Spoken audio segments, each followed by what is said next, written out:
Hello everyone. Let's look at some more practice physics from the Katz book, first edition, chapter 27, pertaining to a large degree to capacitors and batteries. And the problems will be found in the Katz book, first edition, pages 857 to 863. I will have scrolling at the end of the video the solution to all these problems. It is my intention to do my best to try to do the problems I've circled on film. If for some reason that's not going to be something possible, given certain constraints, time constraints and the like, then certainly all of these, both the ones circled in red and the ones not circled at all of these without exception are in a PDF format associated with the Canvas course where I'm teaching this class, and they're also going to be at the end of the video, all of them without exception. So we'll see. This will likely be done over 2 films, part 1, part 2. Let's see, perhaps not, but it's likely going to be that way. All of these problems right here are, as you see, as I've said, that's the way it's going to go. We are going to try to do the 17 problems that I have circled. Problems 7, 8, 9, 13, 16, 23, 32, 33, 40, 45, 49, 52, 61, 62, 83, 86, 88. And all of these problems and all the other problems, everything's going to scroll at the end of the video and or videos if we have to do more than one film regarding this. Let's start doing this by looking at problem number 7 from chapter 27.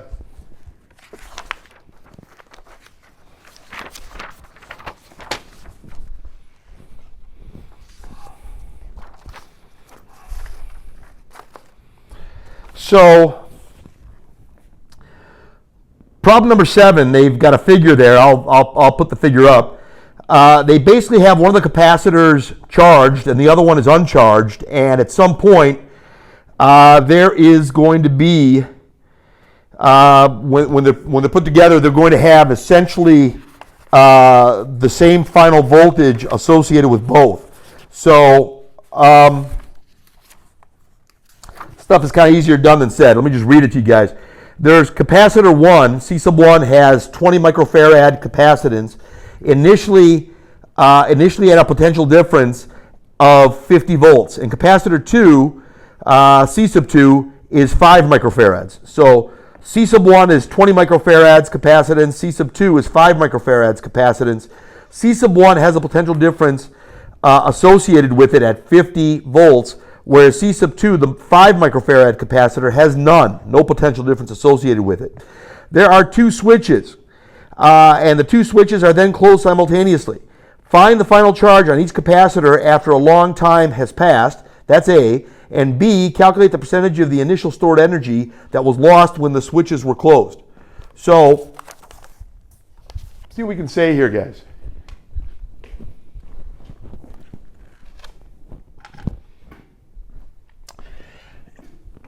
Let's do the drawing first and see what kind of conclusions you want to draw regarding it. There's a C sub 1 and the C sub 2, and the 2 switches are closed at once. So you've got kind of a situation. You got a capacitor here. It's doing this. It's not really going to change. Its status is not going to change until it's hooked up with something, perhaps. So let's see what we got here, guys. We have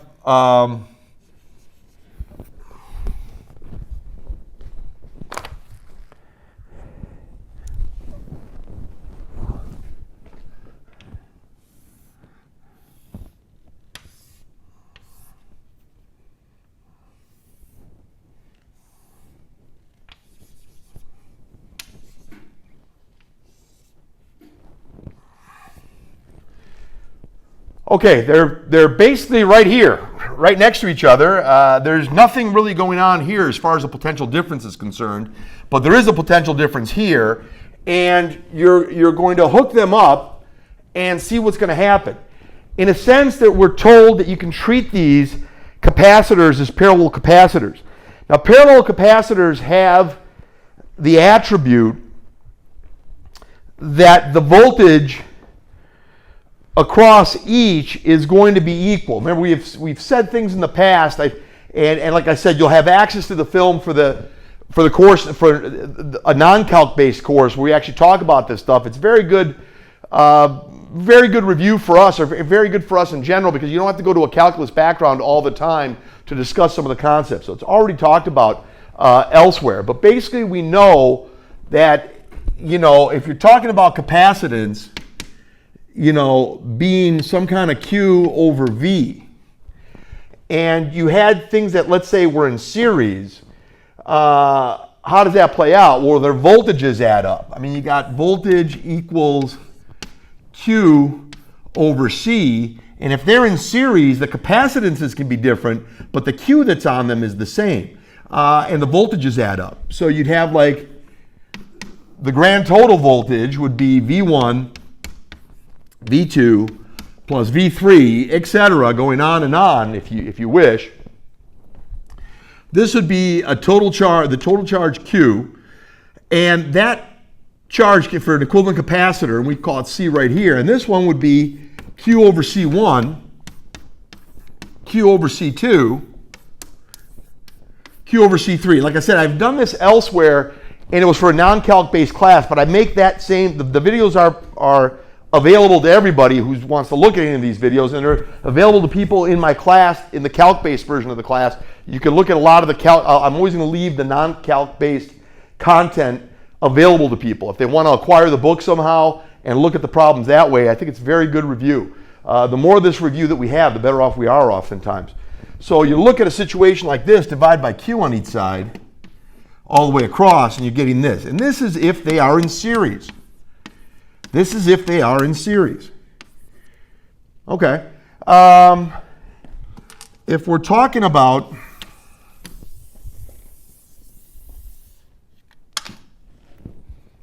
period. What if, take that same argument, and if these guys are in parallel, the voltages are equal. So that's if they're in series.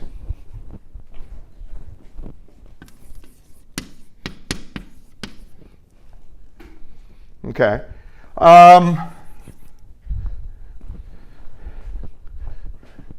For parallel, the voltages are equal. They don't add up. The voltages are, there's an equal voltage here. For series, there's an equal charge on all the capacitors. For series, there's an equal charge on all the capacitors, and so you work with it that way. An equal charge on all the capacitors, and you're adding up the voltages. The voltages add up, but you got an equal charge on each capacitor, and you add up the voltages. For parallel, the voltages are equal, but the charges add up. Well, then you get you got Q1 plus Q2 plus Q3. Yeah, sure. Well, how would you do that? What do you say you multiply by V on each side? You get Q is equal to CV. So Q in general is equal to CV based, or C delta V or CV. If that's the case, there's an equivalent capacitance. There is a voltage V. Just multiply basically the way you want, and all essentially here all the charges add up. Well, what are the what's the charge on capacitor 1? It's capacitor 1 times V. It's capacitor 2 times V. It's capacitor 3 times V. Divide by V on each side, and that's if they're parallel. So they're making the claim, etc. And you can add this up as much as you want. And this is if it's in parallel.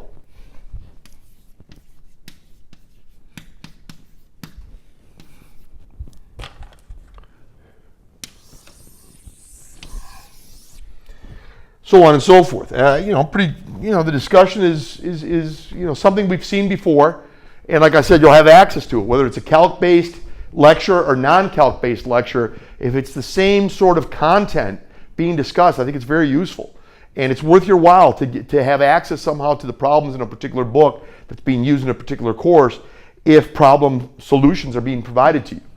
that's everyone's own, business on that. We're not all made out of time, and money. Money's limited, time's limited. There's a lot of other commitments that people have, but it's good to, it's good if you have access to something, and some things are provided. Why not take advantage of it? At some level, it might be useful.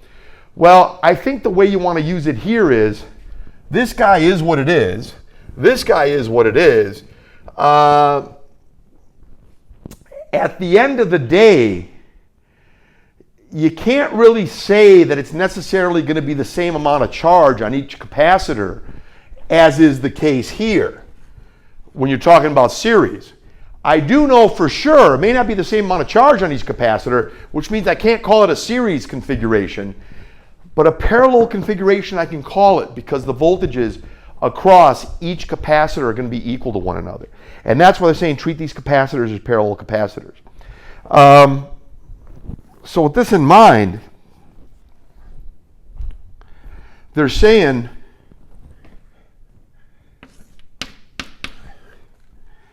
C1 equals 20 microfarads. That's this guy. There's 50 volts associated with it. I'm bypassing significant figures and stuff like that, guys. Right now, let's have the gut feeling for what's going on here. There's no voltage here. And when you hook them up, there will be a voltage.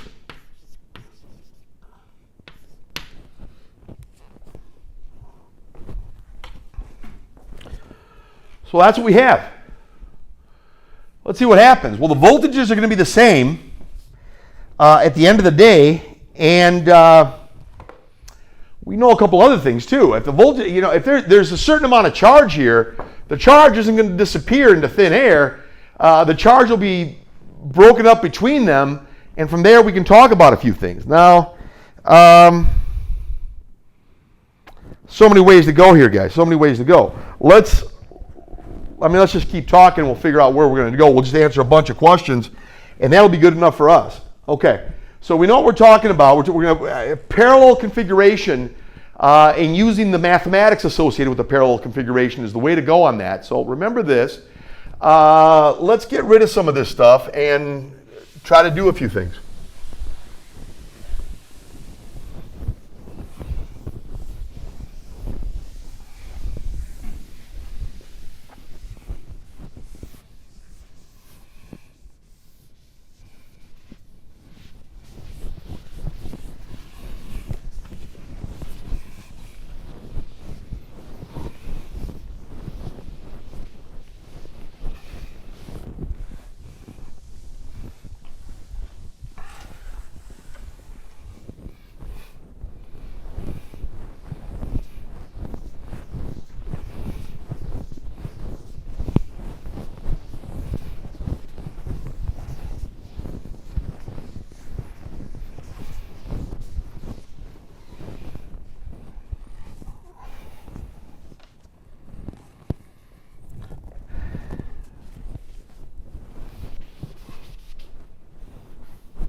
Okay, a lot of ways to go, I guess you could say. Let me stay relatively close to the written notes. We know there's a total charge. Okay, here they are. They're right here. This is, so to speak, this is loaded with charge. I don't know what it is just yet, but this is loaded with charge. This is not. Once I close both circuits, they're both going to have charge. Not the same amount of charge on each one, but I will have the same amount of voltage across each one. So that's pretty significant. So we're dealing with different charges, or not using the series. You're going to be using the parallel configuration. Okay, tell you what. There it is. Close it. Close it. And give it a long time and see what happens. Well, okay, there's going to be a voltage, there's going to be a whole lot of stuff here. It's not going to stay 50 volts here, and it's not going to stay 0 over here. This is going to have charge, and this is also going to have charge. And there's a lot going on here. What's the total charge that's present? The total charge that's going to be present was the charge that was present initially before they were connected. So do this. This is 20 microfarads. And this is 50 volts. Well, it was just farads times volts, it'd be coulombs, but the micro kind of throws the thing off. You got 1,000 microcoulombs. That's 1,000 times 10 to the 6th. I'm sorry, that's 1,000 times 10 to the negative 6. And we have this.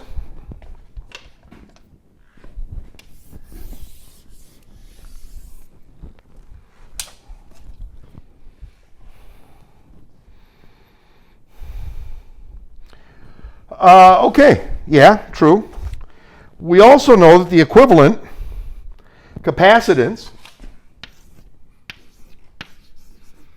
C if you will, or C equivalent, is C1 plus C2, which is, because we're treating them like they're parallel, 20 microfarads plus 5 microfarads.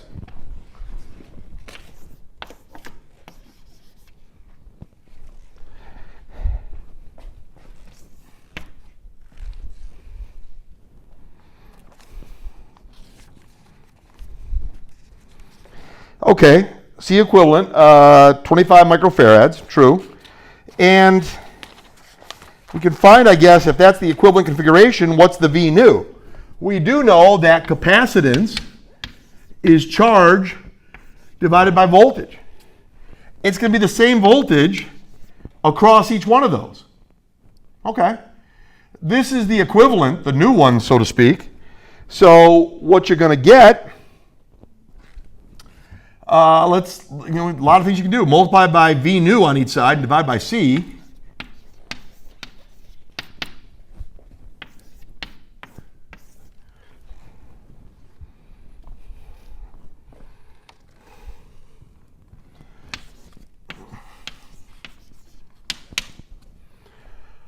What do we got? Well, we were told it's 1,000 microcoulombs.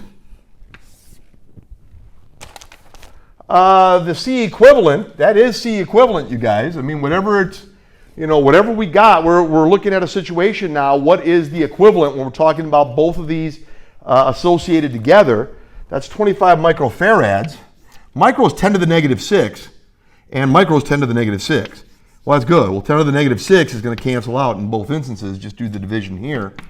And that's going to be 40 volts straight out. There it is, 40 volts. So, question they're asking here is, one of the questions, find the final charge on each capacitor after a long time has passed. V new is this.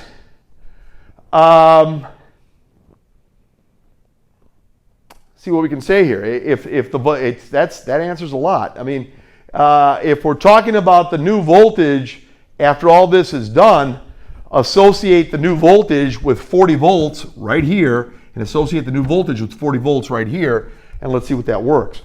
Well, we know that Q is going to be CV, not just, or delta V, regardless. We're a little rather liberal in our presentation of how we're going to do this, as long as we're cognizant of what's going on. It's really a change in potential. So delta V is kind of the way to look, I guess you could say. But V's fine. We understand that. I mean, it depends on the textbook where some of this stuff, how some of this stuff gets mentioned and said as well. What's going on here? Well, there's a Q1 and there's a Q2. There's a Q1, there's a Q2, and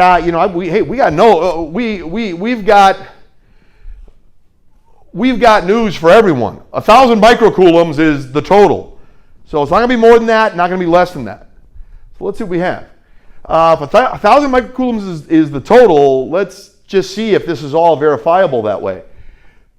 Yeah, I think it is, guys. I mean, what we're going to do is you're going to go for Q1, you're going to use C1, which is 20 microfarads, times the 40 volts.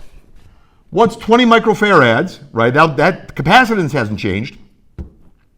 It fell 10 volts down to, from 50 volts to 40 volts. 20 microfarads times 40 volts. 800 microcoulombs. Wait a minute, they got to add up to 1,000. Let me just cut to the chase. Let me put 200 there. If you don't believe me, believe this. C2 has 5. C2 has 5 microfarads. Times 40, 200. Even here, the math is consistent. Everything is consistent. It's going to work just fine. So let's see here. What did they say here? Okay, so find the final charge on each capacitor after a long time has passed. We just did that. The Q1 and Q2. Then they want you to calculate the percentage of the initial stored energy that was lost when the switches were closed. Why would they even be lost? Because they were moved. They were moved. There had to be there were things going on to actually have this happen. Just charging the capacitor requires energy. That energy is going to come from this process of actually charging that capacitor. So let's see what we have here. All right, so let me...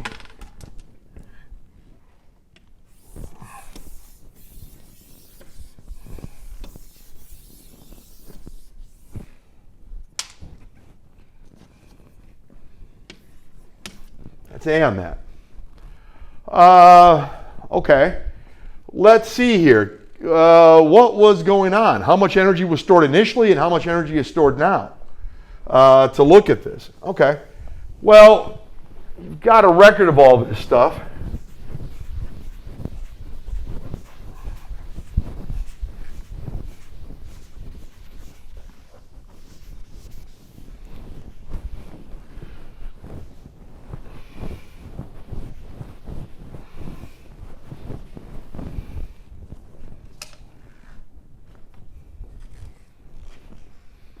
What do we got here? Well, I'll tell you what. Here's the first scenario. We're thinking there's going to be energy lost in a sense. Not really lost. The energy that was stored went into accomplishing storage into another. There was work done to actually get the other capacitor charged. What's going on here? Let's take the first capacitor and figure out what's going on here. The initial situation, there's so many ways, and there really are a number of ways we can go here. Let me try to go the initial situation here. Initial and then final, and then maybe that will make some sense. Initial situation, what do you say energy stored is 1/2 C1 V initial squared. And we've talked about this, how you're going to actually, how we actually do something like this. There is a lot that happens to make this happen. And the way we can look at it is, let me just see what let me use try to be using their language quite a bit here, if you don't mind. Okay, yeah, absolutely.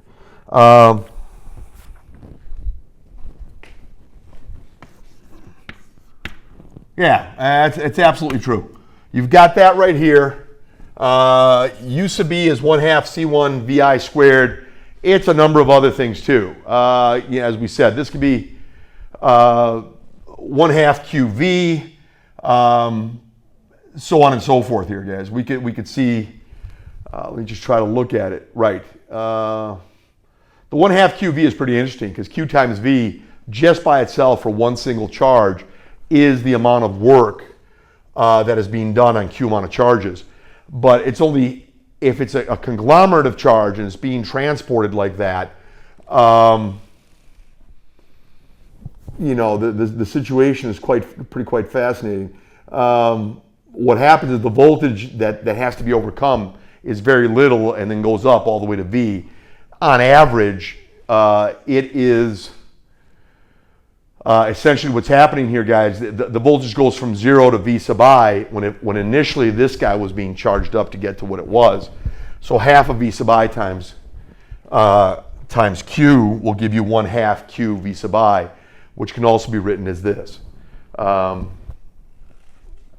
there's other expressions as well, but I'd like to use this right now. So let's look at this one and kind of have it in the back of our mind. Let's look at the final situation. The final situation can be looked at a number of ways as well. We can say on that one, and this is a different one, this is a different answer, is going to be 1/2 C1 VF final, 1/2 C1 VF final squared plus 1/2 C2 VF final squared, same VF. Wait a minute, isn't that the same as saying that's 1/2 C1 plus C2 VF final squared? Wait, that's the equivalent capacitance.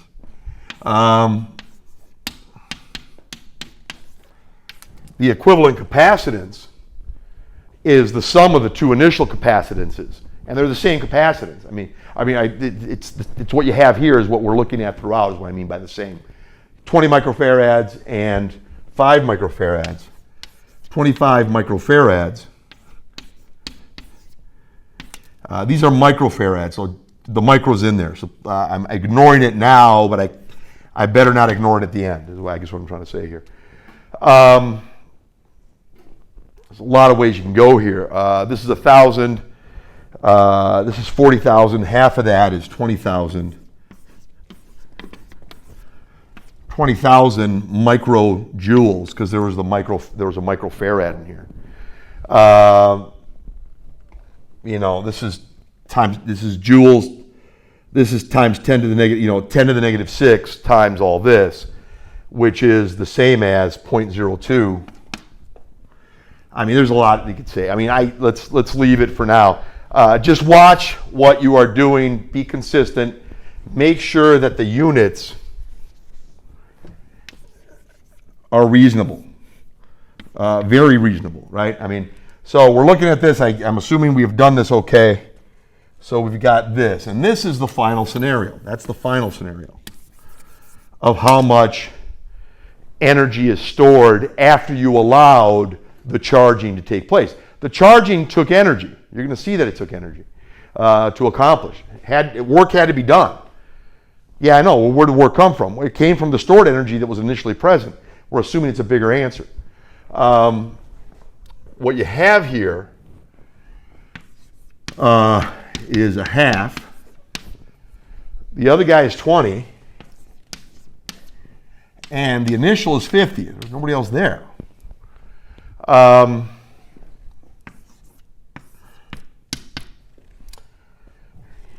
Fascinating, really fascinating stuff. Yeah, it's the same. So much to be said there, you guys, I guess you could say. When we're looking at it, in totality, the charges had to come out the same, and the charges is C times V, which get rid of the square root here, get rid of that. 25 times 40 is 1,000 microcoulombs times 40 volts times 1/2. I get you all that. 25 times 40 was 1,000 microcoulombs. 20 times 50 is 1,000 microcoulombs also. Yeah, it makes sense. Say the charge didn't get lost, it just went to a different place, and it took energy to get it to a different place and get it into a different environment. That's 1,000 without the square. Now multiply by 50, you got 50,000. Half of that is 25,000. Well, certainly 25,000 microjoules. 25,000 microjoules and 20,000 microjoules. Yeah, there's a difference there. How much energy was expended in charging up the capacitor? 25,000 microjoules. 25,000 microjoules it was initially, 20,000 microjoules here. Do the subtraction, that's 5,000 microjoules. So what's delta E? So we got, the way we look at it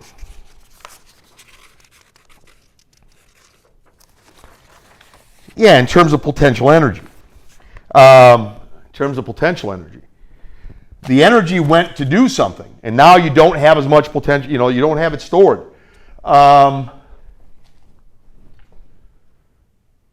Fascinating. Fascinating how that works. And again, the work goes into it. We got U sub I, the initial situation, minus U sub F, and we got delta U. When you actually do that, that's 5,000, that's U sub E. This is the initial. This is the final. What happened here? Well, 5,000 microjoules lost.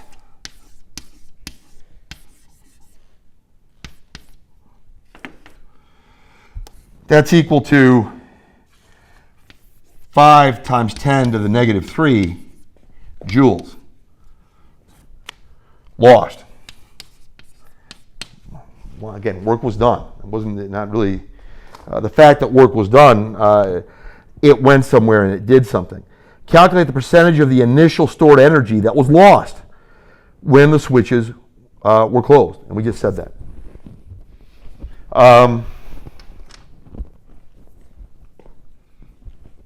And that's B.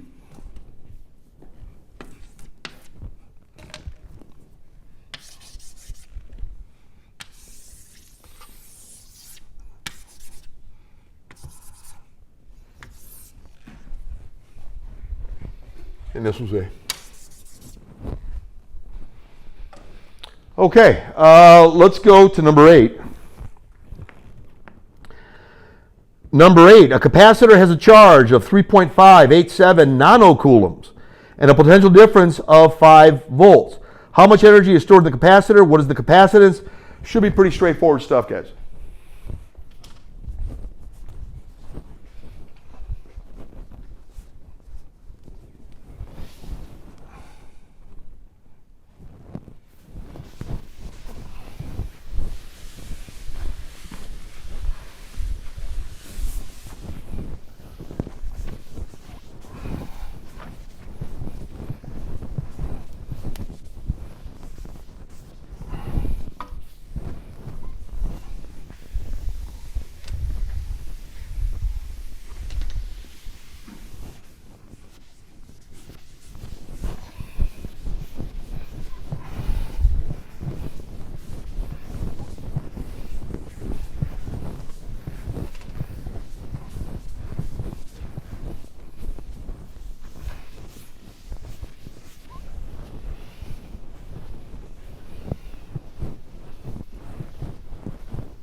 All right, guys, pretty straightforward stuff on that when we're looking at it.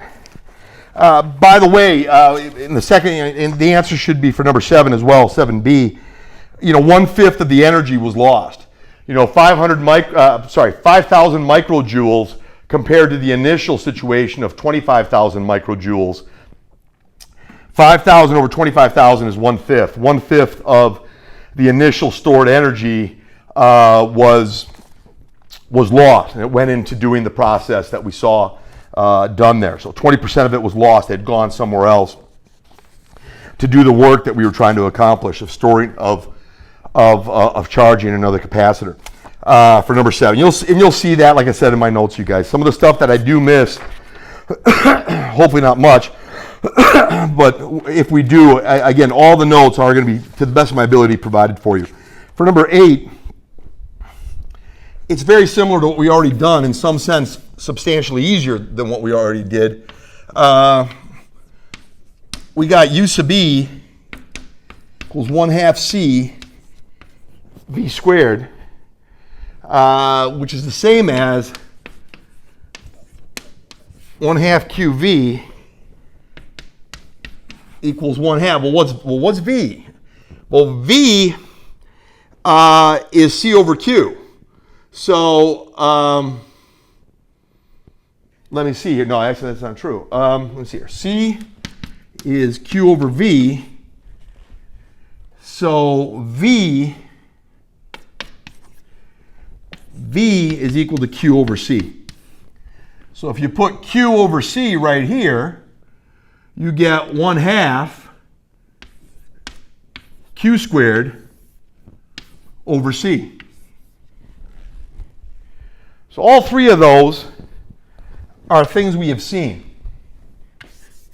You got this one, you got this one, you got this one, and they all pertain to this. So we'll see what kind of flexibility is asked of us. We know how to do this. There is, I guess, based on what they told us how much charge is there, they told us the voltage, and I think we're going to use the QV situation. A capacitor has a charge of 3.587 nanocoulombs and a potential difference of 5 volts. I'm going to use the Q and the V to find out how much energy is stored in the capacitor, and then find out what the capacitance is. Okay. Yeah, I think it's pretty straightforward stuff at that point, you guys. Let's use that one right there. Let's use this one. So it's going to be, it is 1/2. They told us 3.587 times 10 to the negative 9. They're saying it's 5 volts.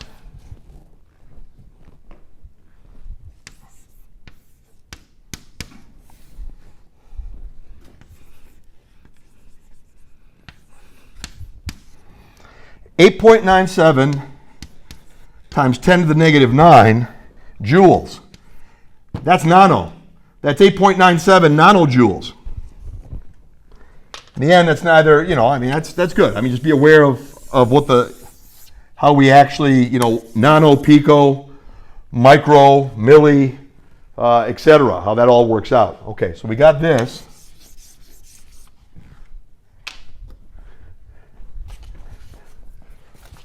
So we got that.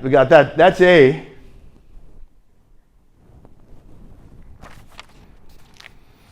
B.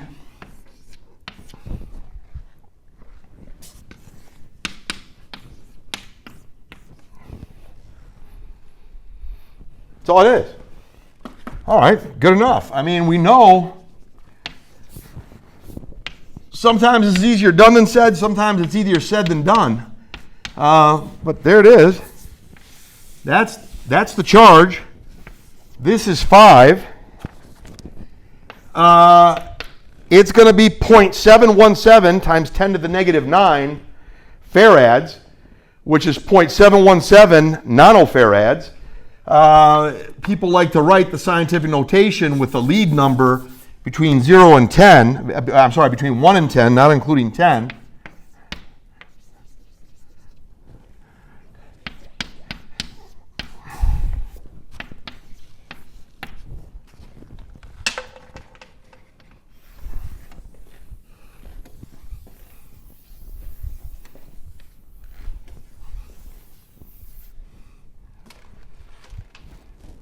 And that's it. That's the end of it. That's B, and this is A.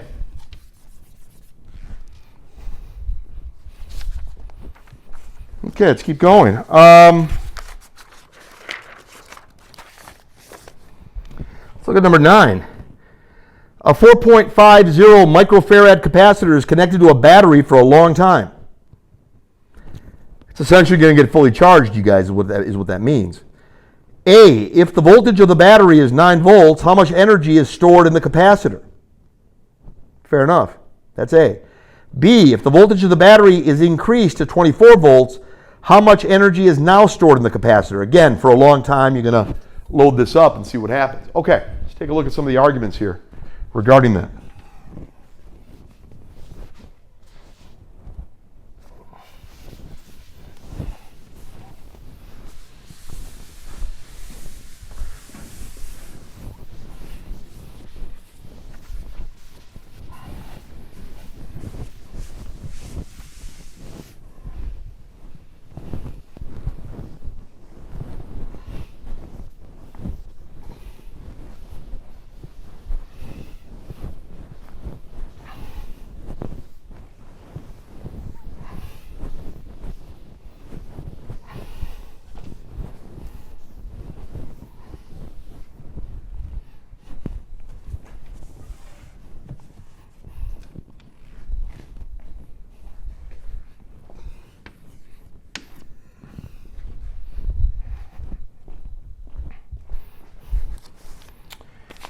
Well, okay. I mean, it was there for a long time means it's going to have a total of 9 volts across the plates.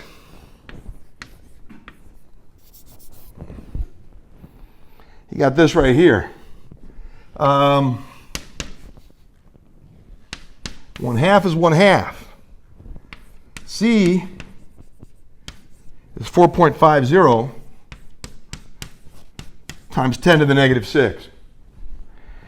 It's 4.50 microfarads. Hooked up to it for a long time means that's going to be the voltage of the capacitor. It's going to fully charge. You can't go any more, and that's what we got.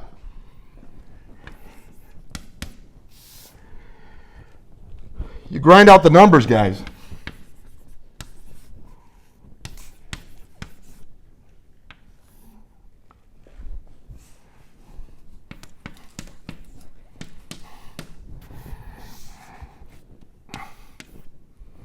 Yeah, I mean, what is that? That's 182.25 times 10 to the negative 6 joules. That's 182.25 microjoules. If you want to straight out make it joules, make it that. Just know how to walk. Know how to walk on these things, guys. Know how to walk with them and get the answers that you're supposed to get. So absolutely, this is what we got here. And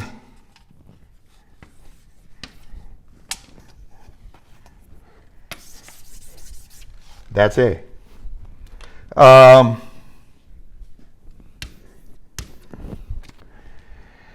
B, they're saying what would happen if you increased it. The whole situation is the same, guys. There's not a great mystery here. I mean, we got this, capacitance doesn't change. You're going to be changing the voltage.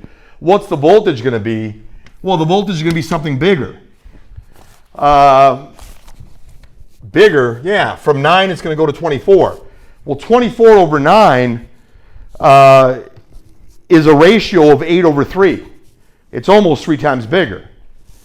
When you square something almost 3 times the ratio, something that's 3 times bigger than something else, you square that, the ratio is going to be almost 9 times bigger. It's going to be a lot more. The ratio is going to be 8 over 3. You square 8 over 3, you got 64 over 9. It's about 7, a little more than 7 times more. It's going to be a little more than 7 times more than this then, is what it's going to be. To make a long story short, I mean, what we have is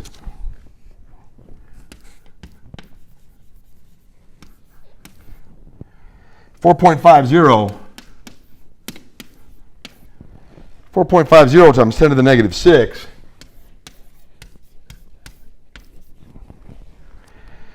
That's 24.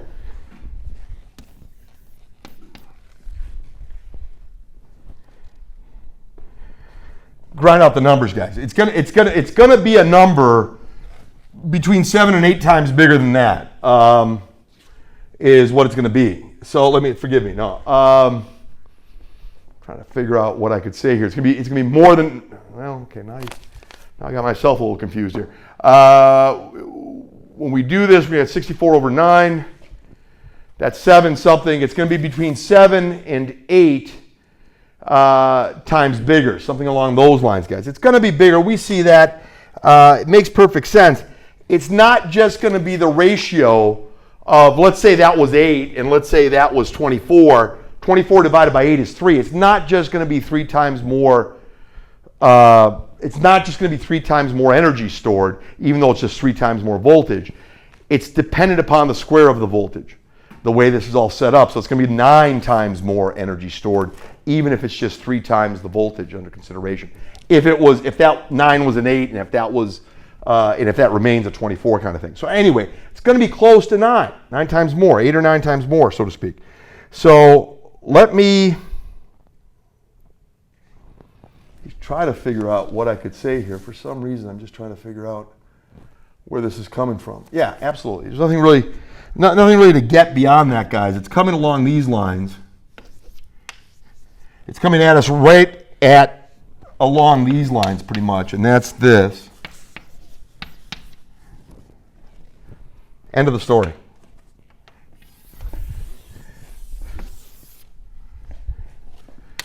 Pretty straightforward stuff, guys.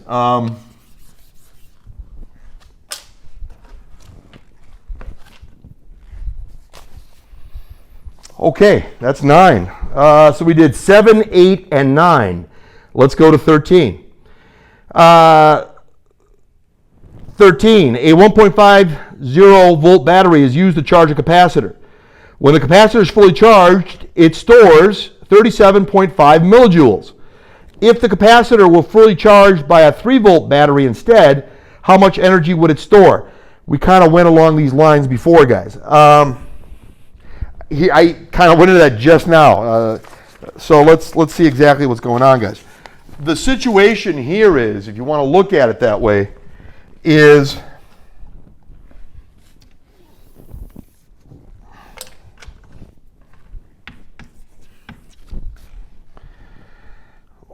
we know, U sub E, or just U, we already know it's U sub E we're talking about.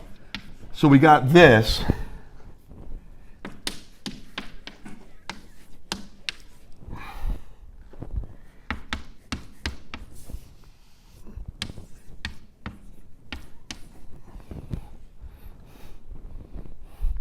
There's two scenarios. There's a scenario after you put a bigger voltage, you associate this with a bigger voltage, bigger potential difference. That's the scenario, a bigger voltage associated with the whole situation. We think it's going to be a bigger answer for stored potential energy. And then there's the initial answer, we'll call it U sub 1. Let's do the ratio of the two. Well, we're talking about the same capacitor, guys. 1/2's 1/2, C is C. One is bigger voltage, it's going to be squared. The other one is the smaller voltage initially present, and you're getting this. Everything cancels out with the exception of this, which is the same as saying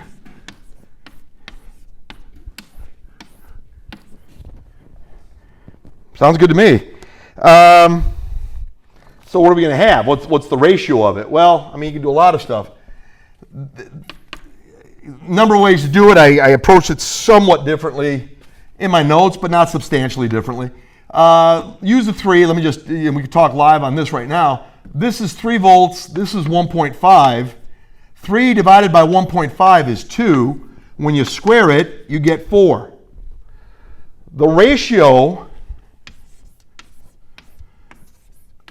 big energy divided by small energy, the ratio is 4. What is U sub 2? U sub 2 is whatever U sub 1 is multiplied by 4. U sub 2, well, what was U sub 1? They told us it was going to be, I think it was millijoules they were talking about, 37.5 millijoules. If this is 37.5 millijoules, 4 times 37.5, 4 times 37.5 is 150.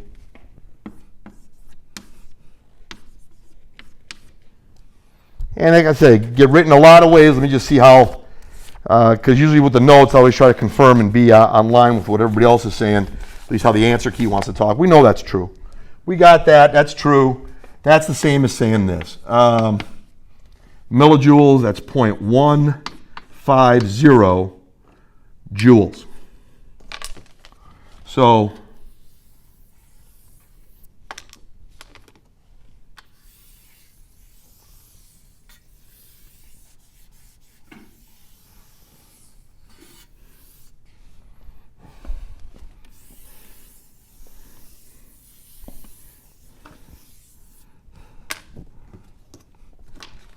and that's it.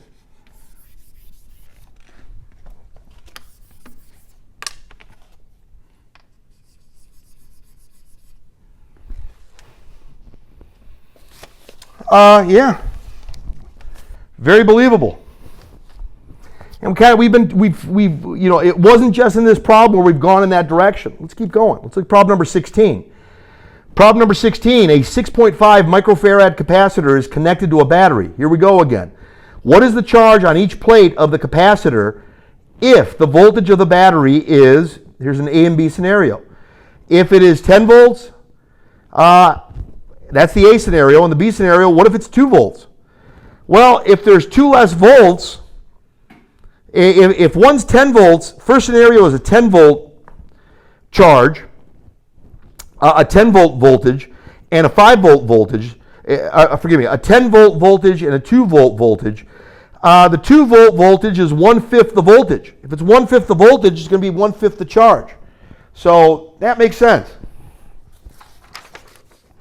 Let's take a look at it. Really straightforward stuff, guys, at least so far, right?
So what's going on, guys? Pretty straightforward, like I said.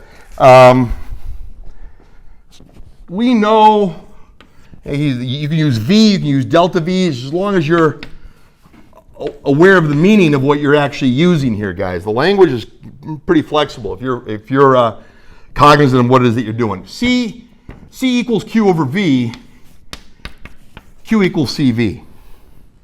Yeah, it's that simple. Going on here? Well, the first scenario, we'll call it Q1, is there's the capacitor. They're telling us it's microfarad, so we do this to really be honorable with it. And across a 10 volt battery. Multiply it and figure what you got. When you multiply it, you end up getting Q1 equals 65 times 10 to the negative 6 coulombs. Q1 equals 65 microcoulombs. So, I mean, it depends how they're asking you to give the answers, you guys. We know what we're doing. We got this right here.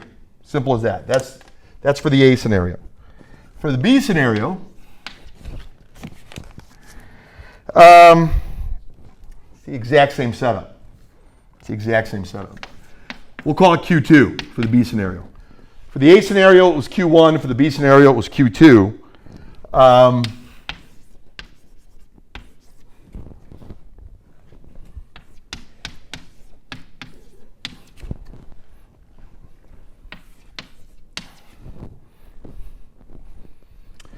Yeah, well, 2 is 1/5 the size of 10.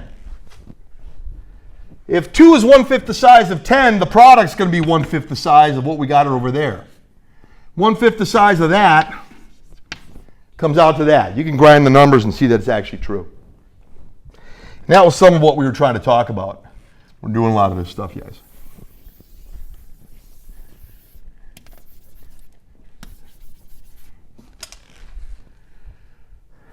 A and B. So that's 16. Let's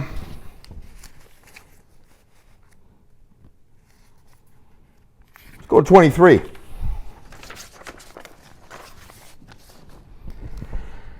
They've got a situation here for 23 and 24. We're going to look at 23. For 23, and I'll try to draw it as well. For number 23, given the arrangement of capacitors in the figure that you're about to see, and you'll see it, you have it in the book, Again, chapter 27, problem number 23, they've got the figure for us. We're going to draw it as well. Given the arrangement of capacitors, find an expression for the equivalent capacitance between points A and B. It's that simple. All right, let's take a look at it again.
Okay, I mean it's straightforward in that regard. I guess we could put a few things in the back of our mind. We already have them there. We've already said a few things, but let's kind of reiterate, I guess you could say.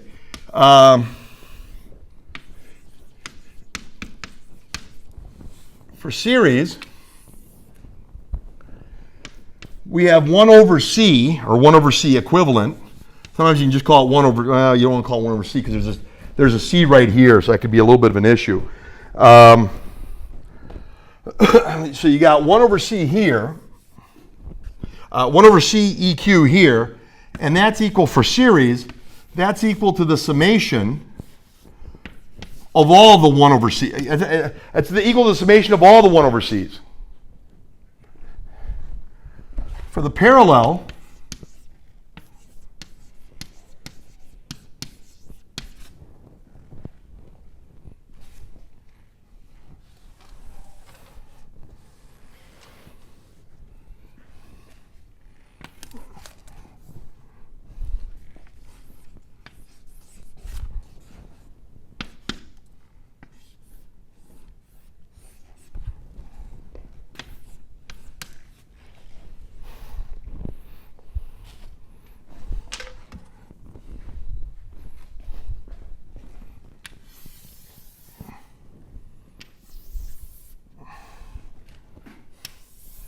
so when we're talking about parallel, CEQ is the summation of the CIs. If you're talking about series, 1 over CEQ is the summation of the 1 over CIs. We'll keep that in mind. We'll use this reality, this mathematical, all the mathematical validity associated with this, we'll use it to find an answer right here. Well, you've got the top right here, and these guys, like I said, got the top right here, guys, and these guys are in series. The bottom, these guys are in series. these are all in series, and these down here are all in series, and the end result here is going to be something down here. The end result here is going to be something up here. Then the equivalent here, the equivalent of these two here, which are in series, the equivalent of it's going to be up here. The equivalent of these three down here, which are in series, is going to be down here. Then you got two things, two equivalent things, not equivalent to one another, but you got a C1 equivalent and a C2 equivalent. They are parallel to one another, and you can just add them straight out. Here you're adding reciprocals. Here you're adding reciprocals. You're figuring the whole thing out. You're getting an equivalent series configuration down here and a different series equivalent configuration for up here. One for up here, one for down there. Then you got something parallel with something parallel with something else. You just add them together. Then you got this in series. So you're employing this a number of times, you guys. So let's see how that plays out. You are basically saying for the very top,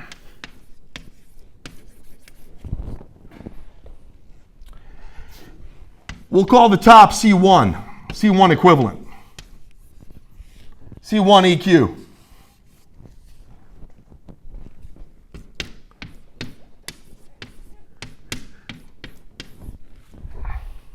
Yeah, good enough for me.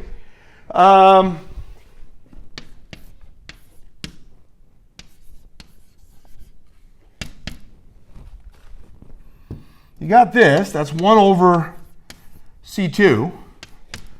2 over 2, multiplied by a special 1, multiplied by a special 1, 2 over 2. You got this.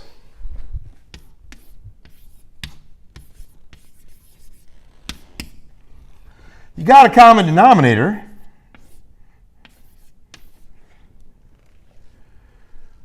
There you go. 1 over C1 EQ equals 3 over 2C. Right, if these are equal, their reciprocals are equal. 1 over C1 EQ is going to be, just flip them both upside down and you got this.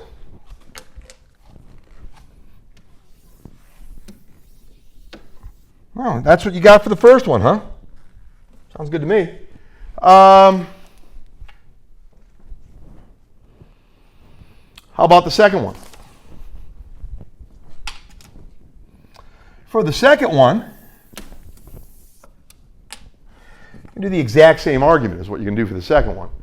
You've got 1 over C2 EQ is going to be equal to 1 over 2C plus 1 over 4C plus 1 over 3C.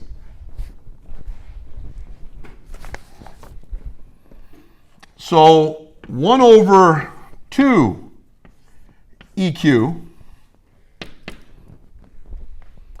is 1 over 2 EQ is, let's just go. I mean, you're adding the, in series, you're going to be like I said, you're dealing with, dealing right here for the bottom thing. 1 over 2C. 1 over 4C. 1 over 2C, 1 over 4C, 1 over 3C.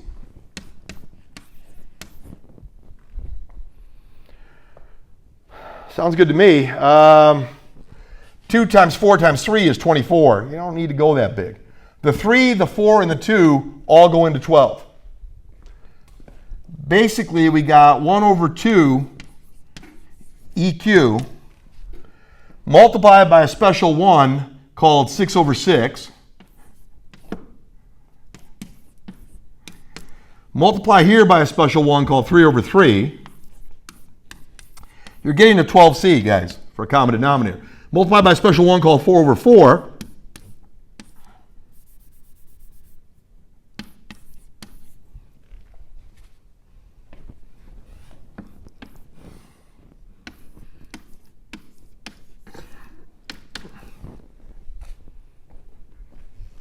Add these together.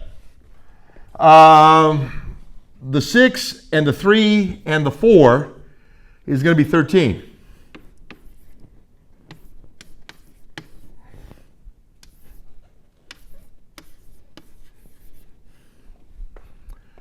Forgive me, guys. This stuff is much easier than it is to do. I mean, you look at it, you know the process that you're going to go through.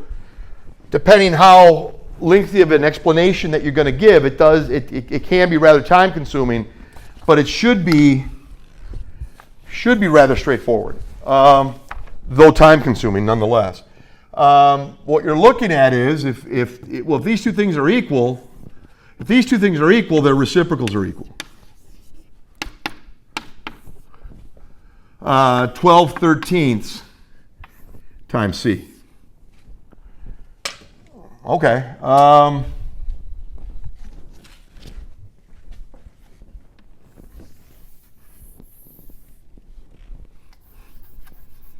That's the bottom. That's the top. The equivalent C1 and the equivalent C2 are parallel to one another. And for parallel situations, we kind of luck out, you just add them straight out. So you're going to get an equivalent on the left when you add this thing right here. Take this whole thing, take the resultant here and the resultant there, and you can add them together because they are in parallel, and you get an equivalent situation on the left, and you got this thing on the right. So let's call the equivalent situation on the left. And like I said, there's different ways this can get written, guys. Let's talk about C on the left side equivalent. C on the left side equivalent is C1, because now they're parallel. So it's C1 equivalent plus C2 equivalent. True. Definitely true. We're not done. We're just getting the left-hand side. It's going to take a while. Again, the actual process is rather easy to explain, rather tedious to do, as you can kind of see. Let's see what we got here. I mean, and there's, like I said, my notes, I did it. I'm not looking at them right now, so I'm sure I did it somewhat differently. Essentially, it's all the same thing, guys. The argument, the order in which you're doing the argument might be a little different or something, or whatever. It cannot be too much of a difference for this thing to be right, you guys. The process that you have to do is indeed what you have to do. So if you're going to look at this, you're looking at C to the left equivalent. That's going to be over there, C1 EQ plus C2 EQ. Here's C1 EQ, that, and here's C2 EQ, that. So what do we got here? We got 2/3 C for that one. The other one is 12/13 C for the other one. So this is C1 EQ, this is C1 EQ, this is C2 EQ. Got the Q, I mean, there's a lot going on here, guys. You got the 2/3 plus the 12/13. Throw the C out here. Just add this and throw with the C on there. How about a special one for this guy, 13/13?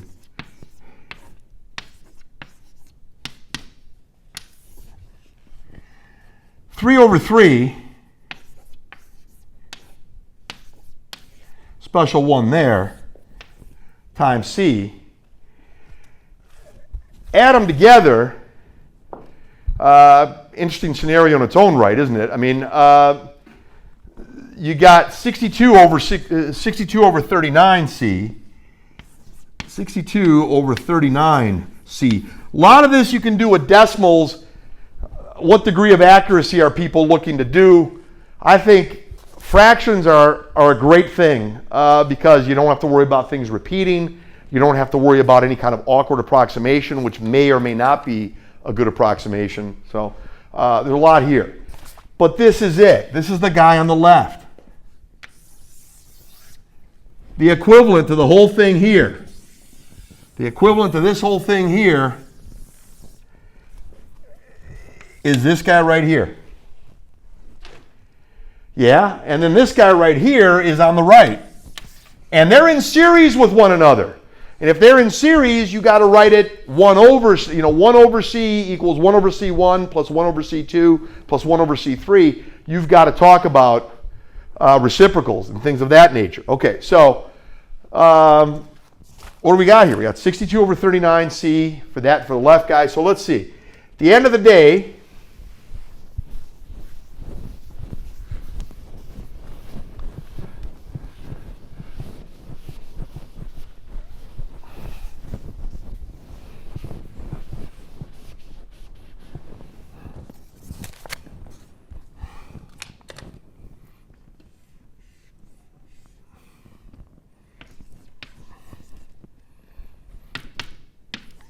(62 over 39 C).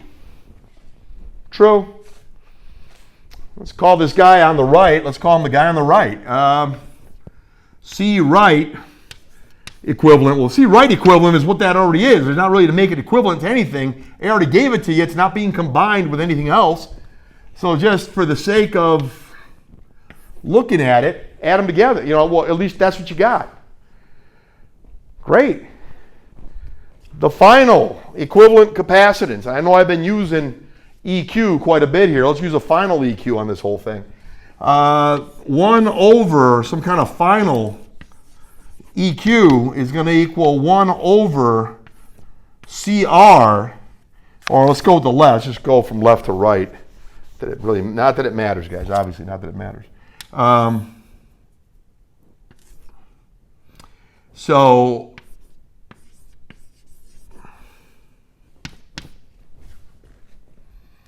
you got this. You got this right here.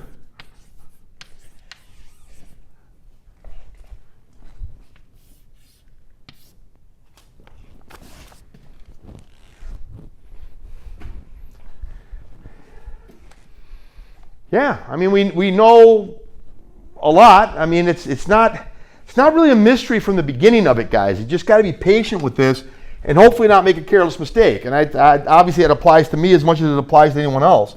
So let's see what we have here.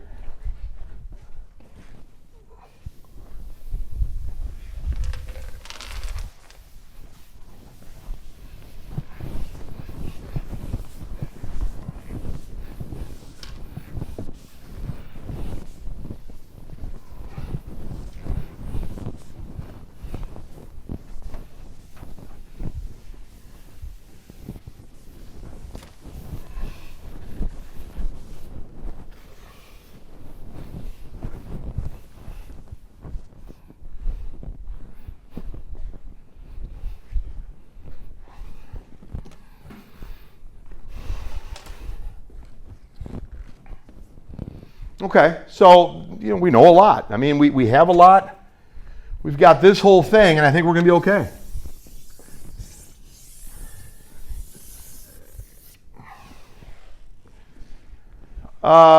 Be extremely careful how you do this. Okay. I mean, this is where it's just you can kind of lose track of what gets flipped over and what doesn't. That is a reciprocal. Yeah, I know. I'm going to have to figure out what's going on with that. To figure out what's going on with that, I got to get the reciprocal of the sum of these two. Well, okay, maybe there's an easy way to go here, but you got to be extremely careful here.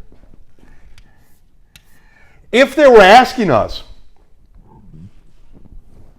and let me just review what they're asking us. They're not really asking, no, not saying too much. If they did ask us what was the equivalent in the upper loop, what was the equivalent in the upper loop? Well, we already unfortunately already erased all that, but what's the equivalent in the upper loop and how do we do it? Yeah, you saw how we could have done that. What was the equivalent in the lower loop? Yeah. What's the equivalent of both of them put together? Well, just add the results of those because they're in parallel. You need to be very careful here. You essentially have, I tell you what, since we want to be very careful, let's indeed be very careful. Let's go 62 over 39C. 62 over 39C plus 1 over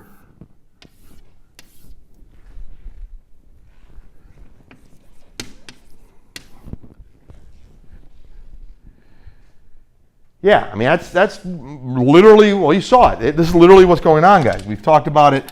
You've got this, they're being added, and you're getting this.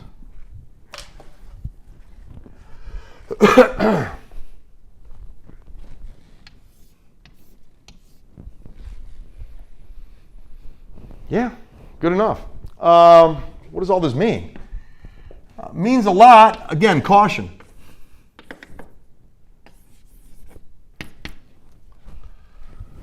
This right here, literally, all of this right here, literally means,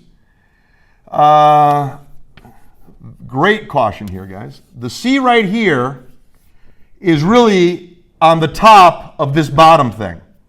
So when you flip it, it goes to the bottom of the situation. And you got that.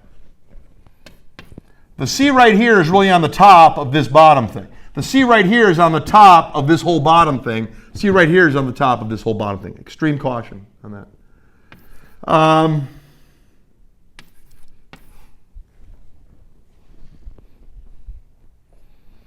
Yeah, that's true.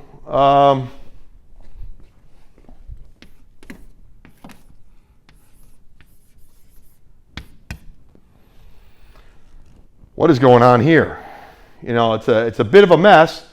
Let me just watch what I'm doing, make sure I'm not doing anything careless here. I think everything's fine. Talk about a number of things here, guys. Right. Okay. Yeah, this is right. We're on the right track, guys. Tell you what I'm going to do. The C's are good. C's are good right here. What's 3 times 62? 186. Okay. I'm going to have 186C down here. I'm going to have 186C down there. I'm going to multiply by, here, how did I get that 186C? I multiplied 62 and 3 together. Tell you what I'm going to do. What is 3 over 3? Well, 3 over 3 is 1. Multiply by the special 1, 3 over 3. 3 over 3, what's 3 times 62C? 186C. What's 3 times this? It's going to be 117. Right here goes 62 over 62.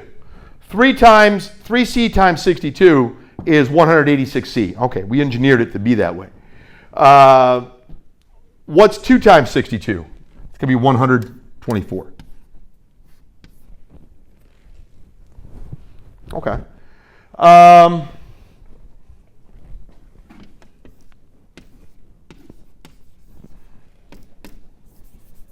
Guys know where I'm going. I mean, it should be pretty, at this point, this is, I'm trying to at least go with what I've been saying.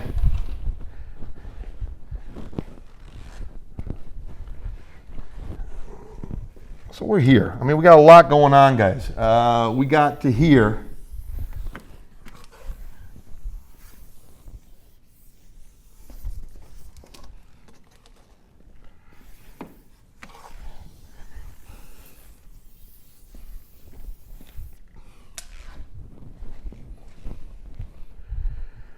All right, so what do we got here? We got 241 over 186C. For some reason, I could have sworn I was looking at something. No, this is fine. There's nothing wrong here. Like I said, you can look at this. We can look at this all day, guys, and we know what we're doing. If two things are equal,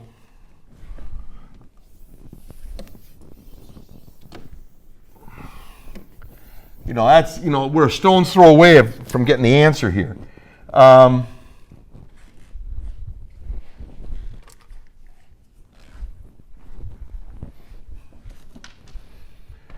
If two things are equal, their reciprocals are equal.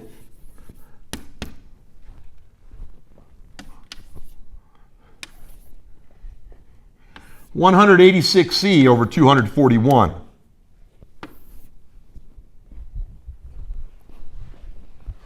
Pretty fascinating stuff.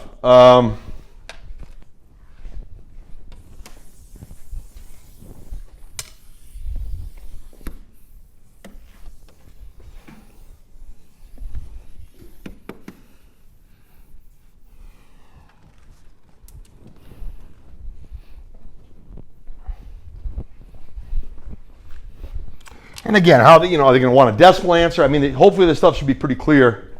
How we're well, hopefully it should be pretty clear if I knew how to write. Be 241 right here. Okay, so that's what you got. How short of that is it?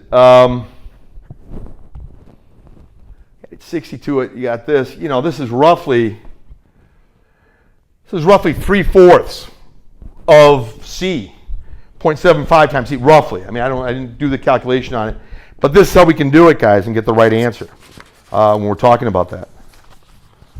So it's not too bad. Not too bad at all.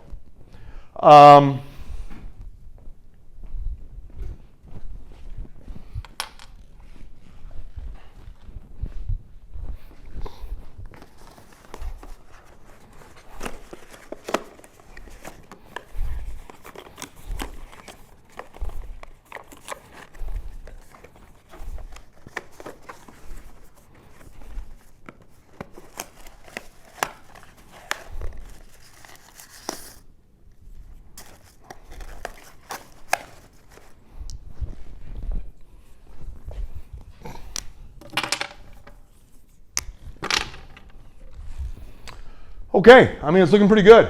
Looking pretty good, guys.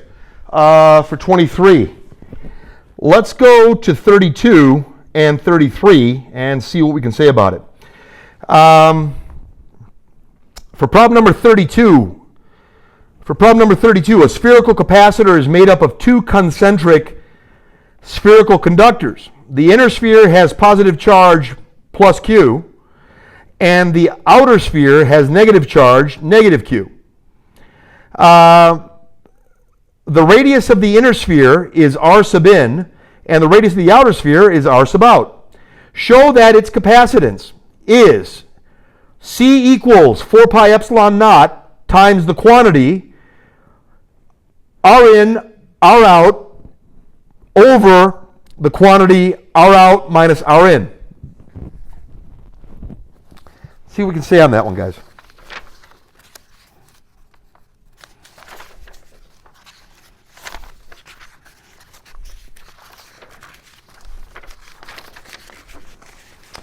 All right, number of looks here, guys. I'll try to keep it reasonable. We don't want to reinvent the wheel on this, but let's do what we know and kind of get an idea what we're talking about. There's a whole bunch of tools. There's a whole bunch of tools at our disposal doing many of these problems. Which ones are more appropriate than others, and which ones are the ones that are fully appropriate to do a particular problem? I mean, we got to kind of pick and choose when we're doing that kind of stuff. Let's talk a bit more. Let me erase this.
All right, that spherical capacitor, you guys, what's going on here?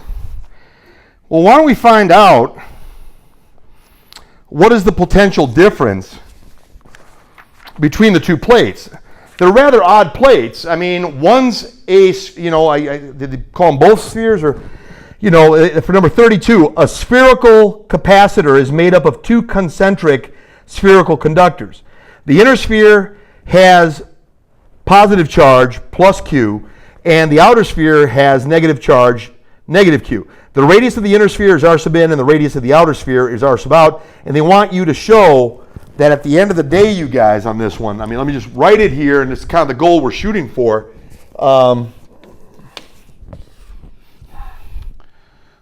They want you to show that C is 4 pi epsilon naught times R in, as we've talked about, and R out, as we've talked about, over the quantity R out minus R in.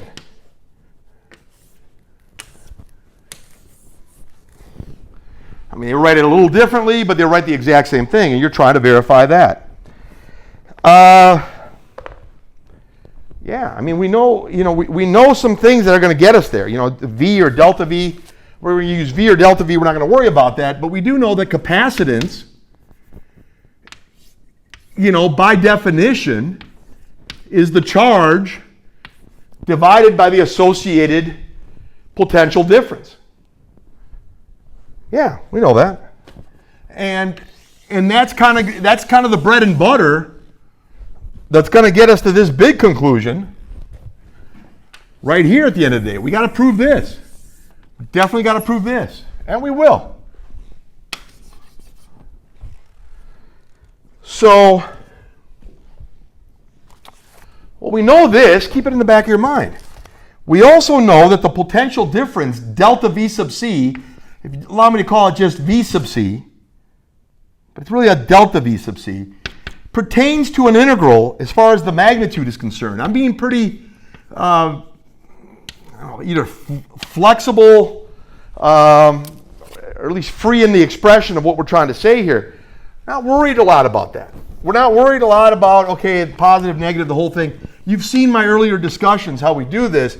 Let's get an idea of what the magnitude is that we're talking about.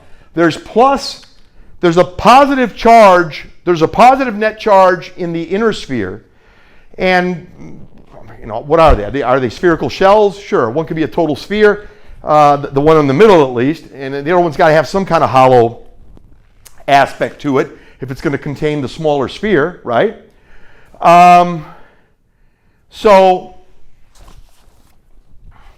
we know there's a net positive charge on the inside and a net negative charge on the outside. What is the potential of a positive charge placed really, really close? What's the potential of the potential difference that's going to occur at the end of all this? What is the potential of a positive charge associated with a positive charge? There's a positive test charge I'm going to put somewhere. I'm going to put it next to that positive conglomeration of charge on the inside. If I'm holding it there really strongly, if I let it go, what does it want to do? Really fly off. There's a positive charge configuration pushing it, and there's a negative charge configuration on the outside drawing it towards it. So there's a lot of potential energy there. What does that mean? Well, in regards to the positive charge, the higher potential is on the inside of that whole thing. Well, let's talk about it. The higher potential is on the inside of that whole thing. So I better get let's see what my math tells me, and I better watch out as to what I'm talking about, right? You're looking at something like this. We know that right there, this whole situation, this VC or delta VC, I'm calling it VC. You've seen me do that a number of times. Let's take a walk. Let's go from R in to R out. 1 over 4 pi epsilon naught is the K, so it's KQ over R squared dr. That'll give you the potential when we're doing this. Yeah, good enough. What does that mean? Well, K is 1 over 4 pi epsilon naught. But that's the look. That's the look right there that you're looking at. K is 1 over 4 pi epsilon naught. So 1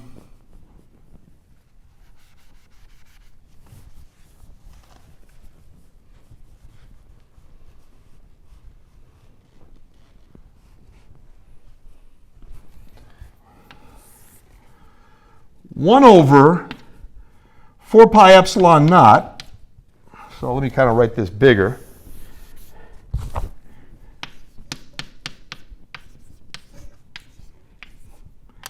All right, the order in which you write some of these when you do the products and the multiplication here, the factors and the multiplication, the order is, you know, whatever. Let's do the job. Well, look, there's a lot of charge there right from the get-go. It's constant. 4 pi and epsilon naught are all constants too. Vc is going to equal Q, or 1 times Q, over 4 pi epsilon naught. Integral R in to R out, we're taking a walk. Yeah. That's dr over r squared. True. That is Q over 4 pi epsilon naught. It's still a constant, guys. The integral of this is the integral of r to the negative 2 dr. 1 over r squared is r to the negative 2. R to the negative 2 dr is negative 1 r to the negative 1. Negative 1 r to the negative 1, or just simply that. And you're going to go for the r out and the r in. What's going on here?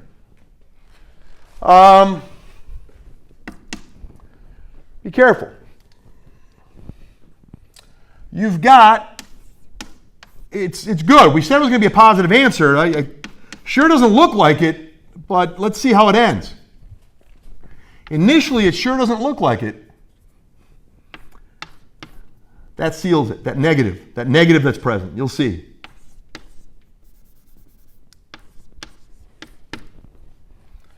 R out minus a negative, 1 over R in. What's going on here? R in is a smaller number than R out. And if a small number is underneath, the division yields a bigger answer than a big number underneath. In plain English, let me kind of write it over here. Delta VC, or VC, is going to be Q over 4 pi epsilon naught. Here we go. Negative 1 over R out stays as is. Minus a negative is positive. Minus 1 over R out. Okay, guys, I'm always a little apprehensive how good this stuff can be seen. So, let's just get this at the end of the day here, I guess you could say. This VC, wow, that is pretty fascinating how that works out, actually, to be honest with you. Q is 4 pi epsilon naught.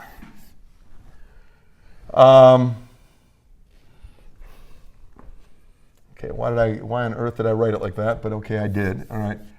4 pi Q over 4 pi epsilon naught times 1 over R in. That's a small number. Small number on the bottom. Small number on the bottom means big answer, relatively speaking. Big number on the bottom means small answer, relatively speaking. It's a positive answer. It's a positive answer. Why is it a positive answer? Because 4 pi and epsilon naught are positive. Q is positive. 1 over, R in is a positive number. R out is a positive number. This just happens to be a small number. 1 divided by a small number is relatively big. This happens to be a big number, relatively speaking. 1 divided by a big number, relatively speaking, is a small answer. 1 divided by small is big. 1 divided by small, and this is the small thing. 1 divided by small, big answer. 1 divided by big, small answer. Big minus small, still positive. And that's how that's playing out, you guys. So it's Q over 4 pi epsilon naught, looking like that. I don't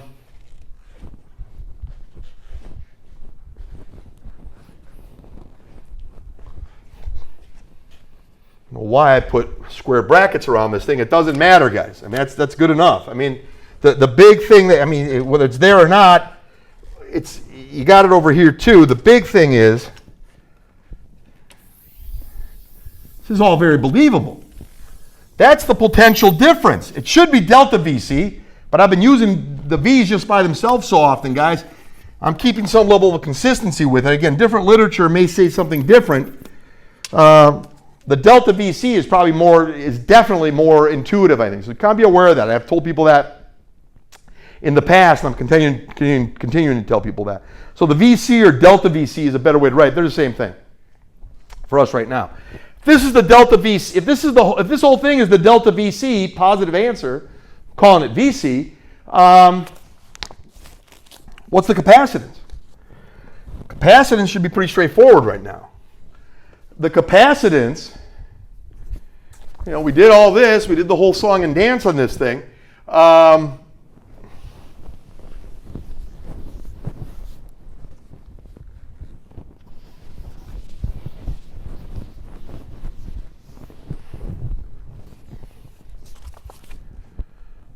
What do we got? We've got Q divided by yeah,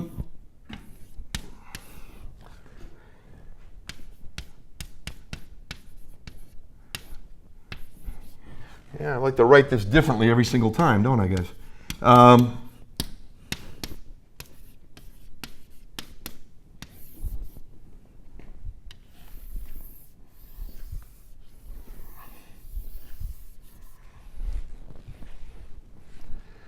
The Q's cancel.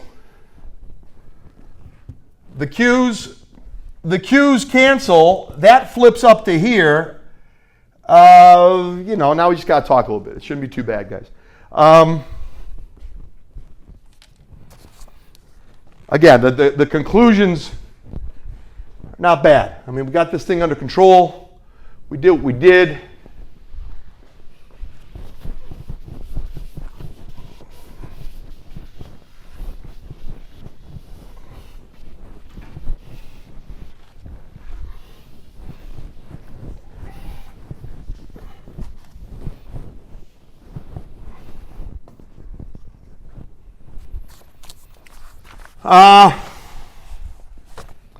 Yeah, you're going to do this thing. I think it's going to flip up top. Let's see what is going on. We're not done. But the rest is algebra, and I think we're really close to done. 4 pi epsilon naught. It flips up, right? These cancel. These can't, this thing, division here, flip this thing, and the Q's cancel. You got 4 pi epsilon naught. You flip this thing, the 4 pi epsilon naught goes on top, the Q's on the bottom, the Q's cancel. 4 pi epsilon naught, you got this, which isn't too bad. Arguably not bad in and of itself, even this way. But yeah, you got to, maybe there's simpler ways to do stuff sometimes, you guys. And let's do it. Yeah, is it true?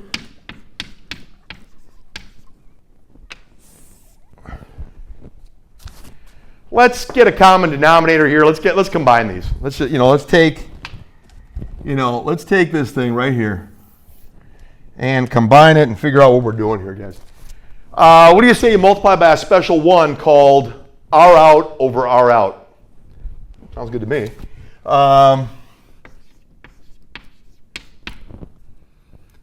So that's just going to be R in, R out. Okay. Minus, what do you say multiply by a special one here called Rn over Rn?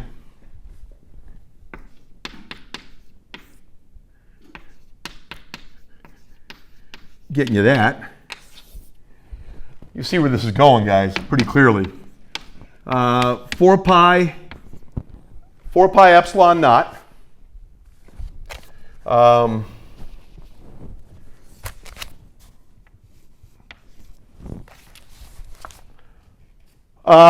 You got 4 pi epsilon naught here. You got R out, which is a big number, relatively speaking. You got R in, which is a small number, relatively speaking. So, right, I mean, the way this is going to go, you're going to get a positive answer on the bottom here. Yeah, we already knew that. You got this over R in, R out. Yeah, I think that's right. What's going on at the end of the day here, guys? You get 4 pi epsilon naught. This stuff right here flips up to here. That stays down there. What do we got? Well, what we just said. R in, R out.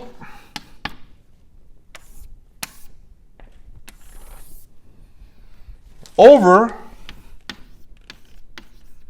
the R out minus the R in. Absolutely. That's the capacitance.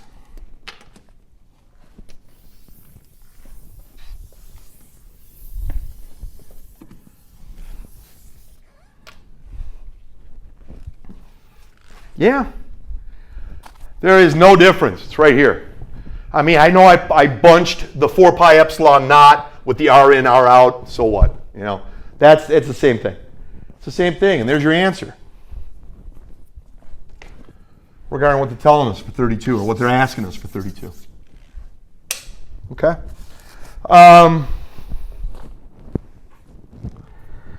Let's look at 33. Derive an expression for the capacitance of an isolated sphere of radius r by taking the limit of what we just did as r out approaches infinity. That should be pretty easy. That should be pretty straightforward. Well, in fact, straightforward enough, let me put the number 33 on there, and you know, you got to be real careful here now. How do you want to do this? There's an easier way and a harder way, I guess you could say. Let's see. Okay, we drew this conclusion, which in and of itself right now may be useful, may not be useful. I'm just looking at this kind of cold right now, and so maybe I shouldn't say anything. But to me, it looks like the bigger R out gets, the bigger R out minus R in. R in is the radius of the sphere under consideration. The radius of the sphere under consideration is R in, and they just call it R. Well, this guy's a set number. If R out gets huge, this R out minus R in really approximates to the value of just R out.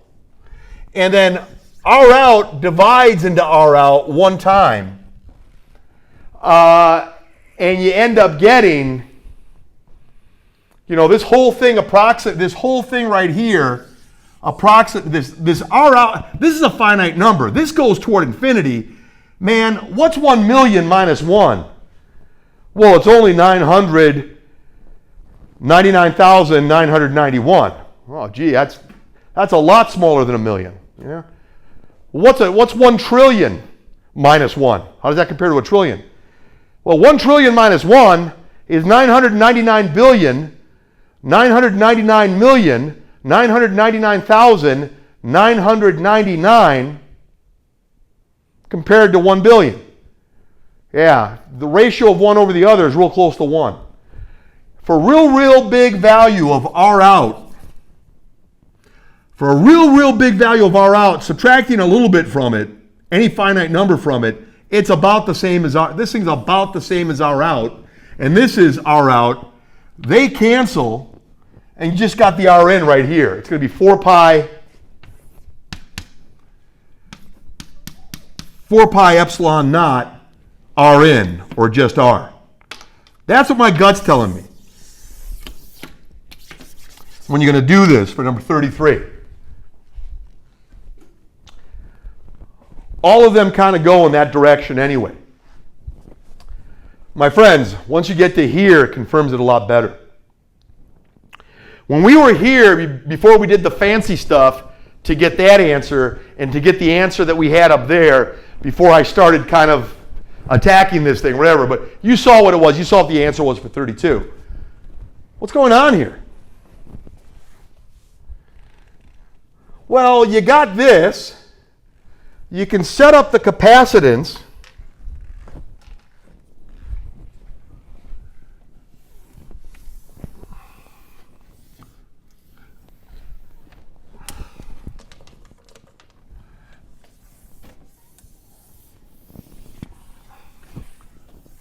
Okay, you can set up the capacitance like this. Yeah, let's talk. Let's talk. If Rn is simply R, that's the inner one, and R out goes to infinity, what is 1 divided by something huge? Very, very small. If that's not small enough for you, let's make R out much, much bigger than that. 1 over something very, very huge is very tiny. Not big enough for you, make it even bigger. In the end, it comes to this. You flip the R over, and you got 4 pi epsilon naught times R. And that's what 33 is. That's kind of how the argument is, how I tried to make it proceed. That was 32, rather. Okay, I'm looking at 32 now, but I'm going to go right to 33. And you're going to see the same answer. It's pretty basic stuff, you guys, once you make the move. And there it is. Okay, from problem number 32 for a spherical capacitor, now let's just take it at the limit. You can go a lot of ways, guys. You sure can go. Well, I just showed you 2 ways to go, and you know what? You end up in the same place. That's in. Do they call that in or just R? I think they just called it R. I put an in my answer in my notes. Derive an expression. The R in is the one that's on the inner. If you've got an in right here, the R and the in equal to one another. We're not going to split too many hairs on that. They should be pretty clear in how they're asking, but that's how we were assuming it. I had R in my notes at the end, but there's the answer, and it looks like it's supposed to look like. Okay, based on the mathematics that we know. Okay, so that's 33.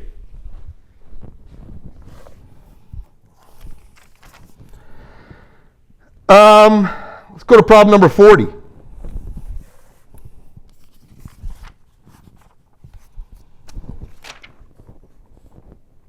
For problem number 40, 2 fully charged cylindrical capacitors. 2 fully charged cylindrical capacitors are connected to 2 identical batteries. The capacitors are identical except that the radius of the outer plate of capacitor A is twice the radius of the outer plate of capacitor B. It's the only difference. Both the inner plates have a radius that is half the outer radius of the capacitor. That's interesting. So remember, the outer radius of one of the capacitors, this is, to me, potentially a little confusing how this question gets asked, but we will look at it. We'll try to look at it pretty well if we can, guys. Let me kind of look at it if I can right now. Let me read it with you, and we'll erase that stuff and see if we can agree with one another as to what's going on here. Two fully charged cylindrical capacitors are connected to 2 identical batteries. Okay. The capacitors are identical except that the radius of the outer plate of the capacitor C is twice the radius of the outer plate of capacitor B. Both inner plates have a radius that is half the outer radius of the capacitor. What is the relative capacitance of each capacitor? Express your answer. What is the relative capacitance of each capacitor? Express your answer as a ratio. C sub A divided by C sub B. That was A. B, what is the relative energy stored by each capacitor? Express your answer as a ratio of U sub A over U sub B. What is the relative charge stored by each capacitor? Express your answer as a ratio, Q sub A over Q sub B. So they want C sub A over C sub B, U sub A over U sub B, and Q sub A over Q sub B. They want 3 different things, and they want them to be relative. So in other words, don't worry about genuine specific sizes of items here, because they're not really giving you specific numbers. They're giving you enough specific numbers that you can do a ratio, particular ratios that are very useful. What do they want? Relative capacitance, relative energy, relative capacitance of each capacitor, relative energy stored by each capacitor, and relative charge stored by each capacitor. They're wanting what is the relative capacitance of each capacitor. They want Ca over Cb. What is the relative energy stored by each capacitor? They want UA over UB. And what is the relative charge stored by each capacitor? They want QA over QB. So Ca over Cb, QA over, forgive me, Ca over Cb, Ca over Cb, UA over UB, and QA over QB. Okay, it's easy for me to say, right? I mean, so let's take a look at this and see what we can say.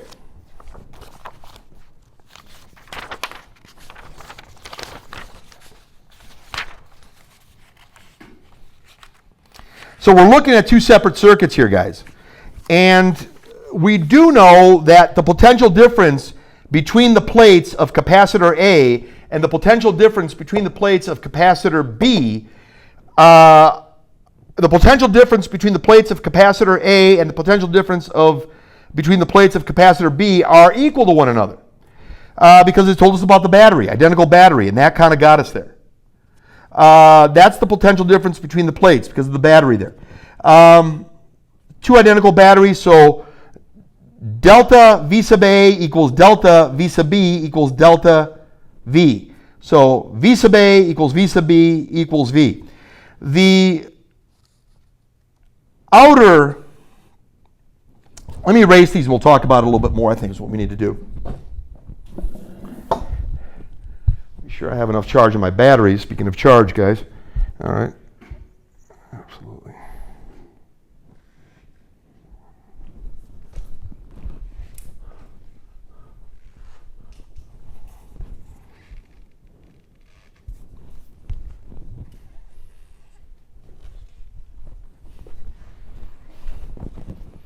Okay, this stuff is kind of, rather wordy as it is. It tends, as such, it tends to be easier done than it is said. I can tell you that much. So let's take a look, see what we can say.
So what are we going to say here, guys? As we're saying, I mean, the goals under consideration, I guess you could say, I mean, in this scenario, and I guess it's easier, hopefully I have an easier time writing them than I had saying them. They want you to kind of look at this from the perspective of A, B, C, in terms of the questions being asked being the following. Can you say for A, what is the relative capacitance of each capacitor? Express your answer as a ratio C sub A over C sub B. C sub A divided by C sub B. The other one is saying, can you talk about the energy stored when these are fully, there's two fully charged cylindrical capacitors. Two fully charged cylindrical capacitors are connected to two identical batteries. The two identical batteries tell us it's the same potential difference, my friends. The capacitors are identical except that the radius of the outer plate of A is twice the radius of the outer plate of B. So A has a radius for its outer plate that's twice as big as the radius of the outer plate of B. And both inner plates have a radius that's half the outer radius of capacitor B. Well, okay, so both of them have half the radius of what is associated with the outer radius of capacitor B. That's pretty important stuff. So ABC on this, you guys. C sub A minus, C sub A divided by C sub B, that's part A. C sub A divided by C sub B, that's part A. Part B, what is the relative energy stored by each capacitor? It's U sub A divided by U sub B.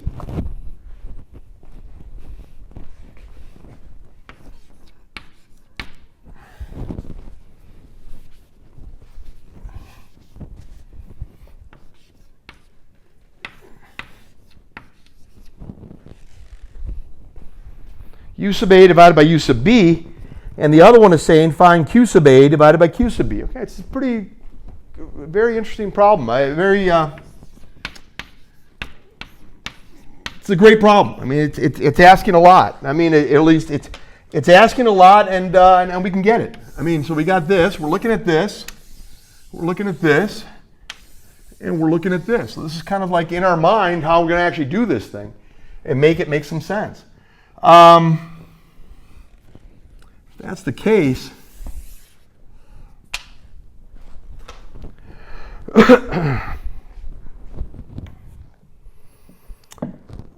let's go. I mean, well, I said that delta VA and delta VA and delta VB are equal to one another, and just delta V.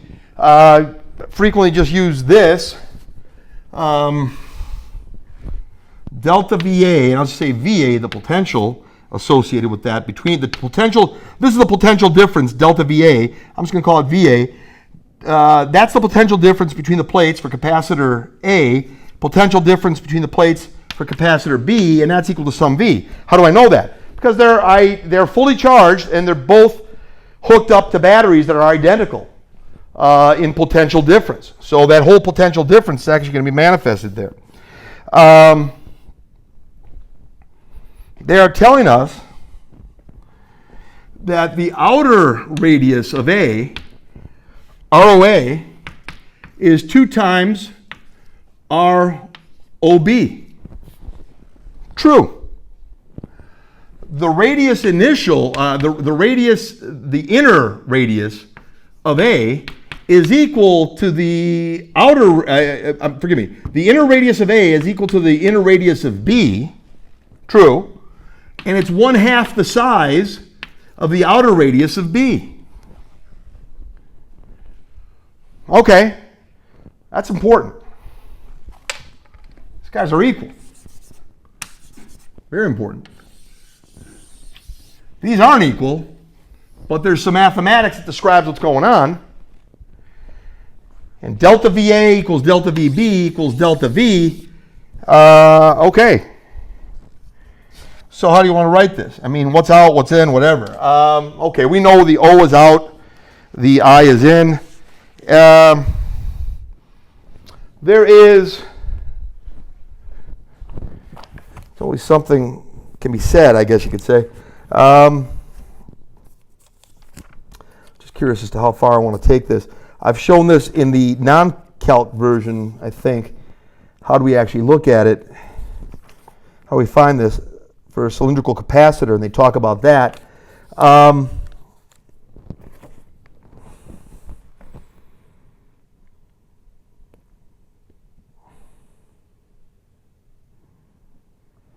Right, very similar to stuff we talked about in the past, you guys. Let me, you know what? I think it's relevant that we should talk about it. I mean, there's. I think I'm practically certain I've done this in the non-calc version of it, where there's been some talk about it. You can do it without the calculus, so I think I've already done it. They give, for us to really make some sense out of this thing and really talk about it, there is a big conclusion that's got to be drawn here. And we got to say that it's this. We got to say for a particular capacitor, and let's see how they actually talk about this. Let me just do this. I think it's already in the textbook itself, but I think and so as such, we don't always have to go in that direction, but oftentimes it's not a bad idea to go in that direction actually. To talk a little bit, maybe do a little bit of derivation on what's going on here, you guys. They're talking about them being cylindrical capacitors on pages 245 and 246 and 247. Forgive me, on pages 845 through 847, they talk about they talk about the capacitor, and they talk about the cylindrical capacitor on pages 845 through pages 847. So what are we talking about? The argument's pretty interesting. So the mathematics looks a lot like what we've seen. We are basically trying to say, guys, we're going to confirm this in a sense.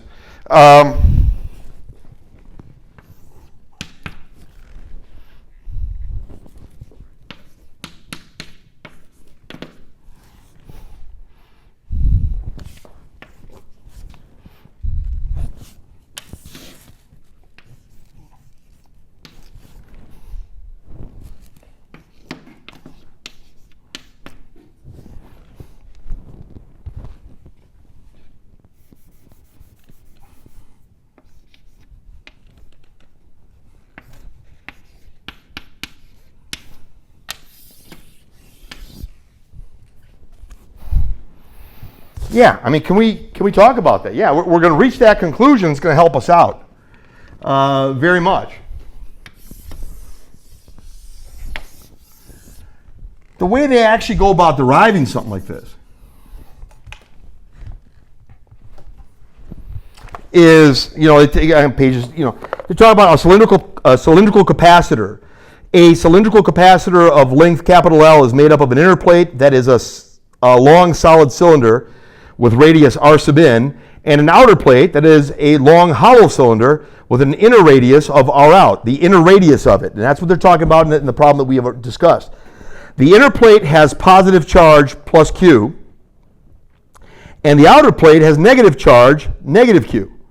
So here we go again. Where's the higher potential? It's at the positive plate. That positive charge is going to take a positive test charge and fire it toward the outer plate. The inner plate has positive charge plus Q, and the outer plate has negative charge, negative Q. Show that the capacitance is that right there. C equals 2 pi epsilon naught capital L over the natural logarithm of the ratio r sub out divided by r sub in. The plates are very long compared to the radius r out, so we can ignore the slight bend in the electric field near the edge of the plates and model them as sources with linear symmetry. We find the capacitance of a cylindrical capacitor by assuming either a vacuum or air between the plates. They set up a Gaussian surface on this thing, you guys. Use Gauss's law to find E naught. Finding the E field between the plates of a cylindrical capacitor is similar to finding the electric field due to a charged rod. We remember finding the electric field due to a charged rod. That's why it's similar to the mathematics we've already seen in prior discussions. You see some similarities there. The electric field points from the positive plate to the negative plate. The electric field points from the positive plate to the negative plate. A Gaussian cylinder of radius r and length L aligned with the axis of the cylindrical plate exploits this symmetry. You're talking about finding the flux and what is going on there. So you are essentially,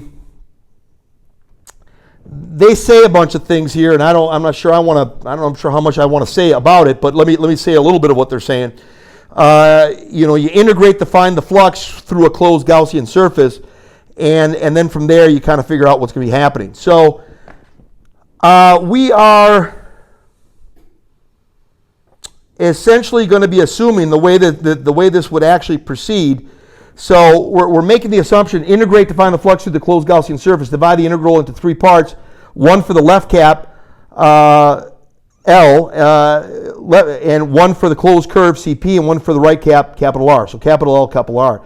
The integrals over L and R are 0 because the E field is perpendicular to DE for both caps. The integral over CP is positive because the E is parallel to the DA vector. And so, okay, this is there's much more discussion that can be done on this as well. I mean, they do a great job of this. For our purposes, we're going to say that these are cylinders, but there is essentially any E field that's going on is the E field associated with wanting to go capacitor to capacitor, and that E field is perpendicular to the A vector on the sides, on the caps. At the caps, the A vector goes horizontally outward whereas the E field more or less goes straight up, and they're about perpendicular to one another, so the dot product there doesn't amount to anything.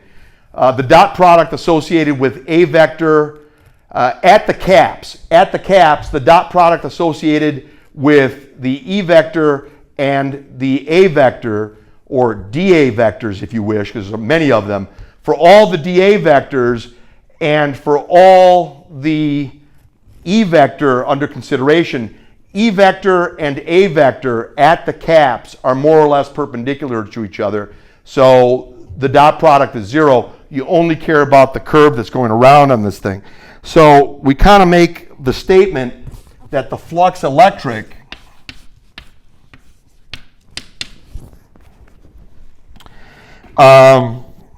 and like I said, you hear like there's different ways you can kind of argue a lot of things, you guys.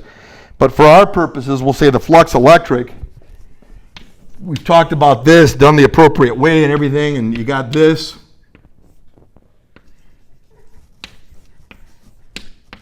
You got this.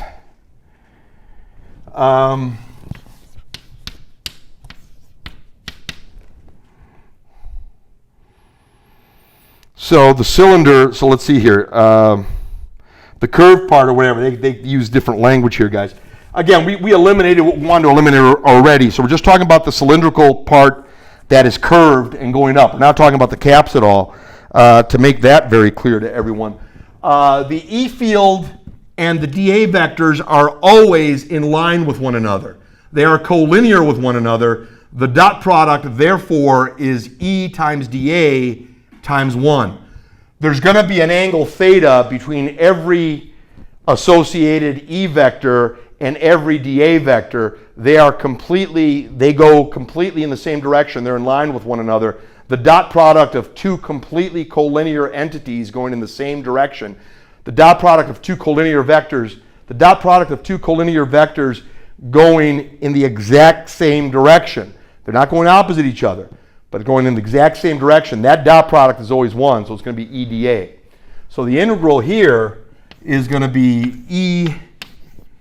E is going to be a constant when they're fully charged, is what we're saying regarding that. Now there's enough to be said in that sense. I mean, what is the amount of E field at a particular location?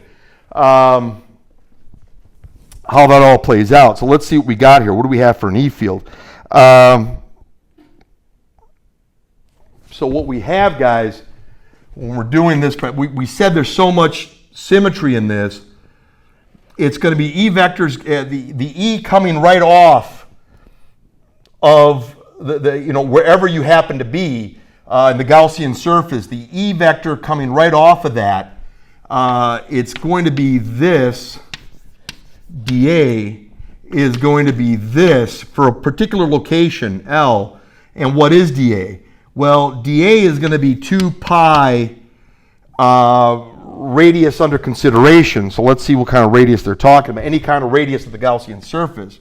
That's 2 pi r times L. And L will tell you the outer area of the curved surface of the sphere. So it's E 2 pi r L for the flux here, and that's the flux. And we know the flux is all the charge divided by epsilon naught. Yeah, and all the charge is lambda times capital L. Now there's got to be a different kind of L here that we have. Actually not, because the L is the same. The cylinders have the same length, they just have different thickness. So you're going to have this. Okay, so that's important. You've got this right here, and you've got this right here. Yeah, this is the flux. The flux is this, and the flux is that, which is the same as that. So these guys are equal. As they're equal,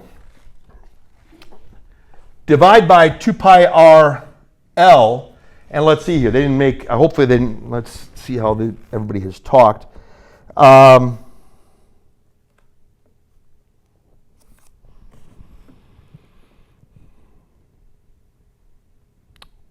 Right.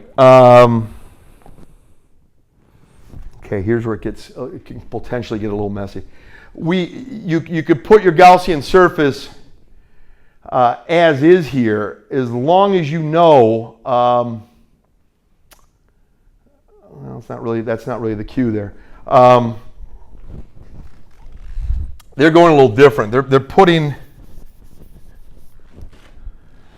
They're saying, okay, well, lambda is capital Q over capital L. That's the charge of all of it. And I'm just saying I'm going to make it, I can make that small l as big as L.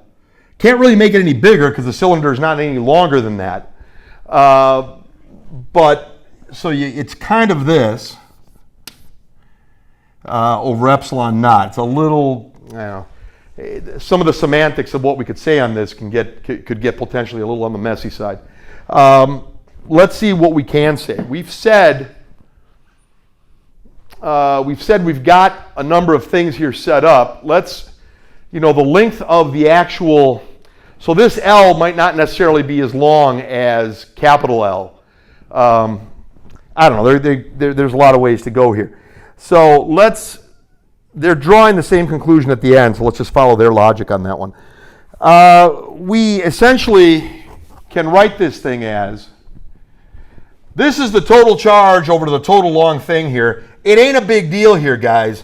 Well, it is and it isn't, I guess you could say. You got to say you're going to go within this, and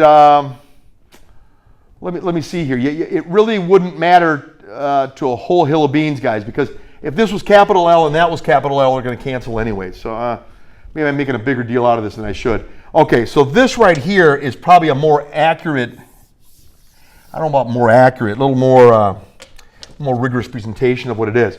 This is Q over capital L. That is what lambda is. So this guy right here is what lambda is, and then you can just play all these games that you want to play. You've got E times 2 pi r L E times 2 pi r L equals Q over capital L times the small l for the thing under consideration. This small l could be as big as capital L, so it's a bit, there's nothing wrong with it. I guess it just gives us a lot more flexibility in what we're doing and a lot more justification possibly. A lot more flexibility, a lot more generality as to what's going on. So you got epsilon naught right here. Divide by 2 pi r L, and you get Q over capital L. The 2 pi r L is on the bottom.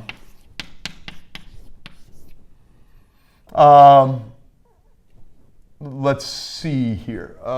We got this, we got that, we got this. Right.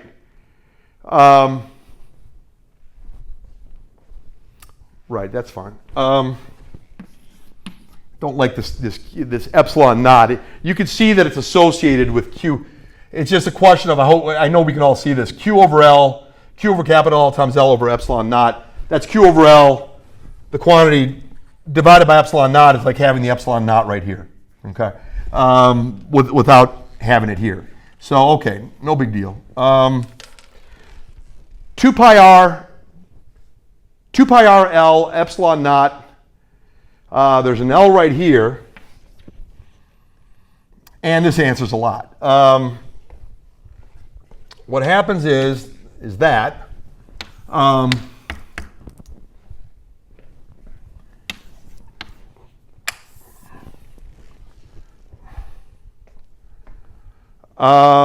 two pi r L epsilon naught. Let's just see how they write. Let me just kind of just keep the format like them. Right. I mean, we're all kind of getting the same answer here. You got. A lot of times they might write it like this. The way they're writing it is they want to have like a constant kind of by itself. Kind of makes things a little easier to look at. 1 over 2 pi Um, 1 over 2 pi epsilon naught. Sounds good to me. There's a Q, there's an L. Hey, you know what? This Q and this L are also constants. So let me just use their exact, thing here. Okay, I guess you could say that's the way, not a bad way to look at it.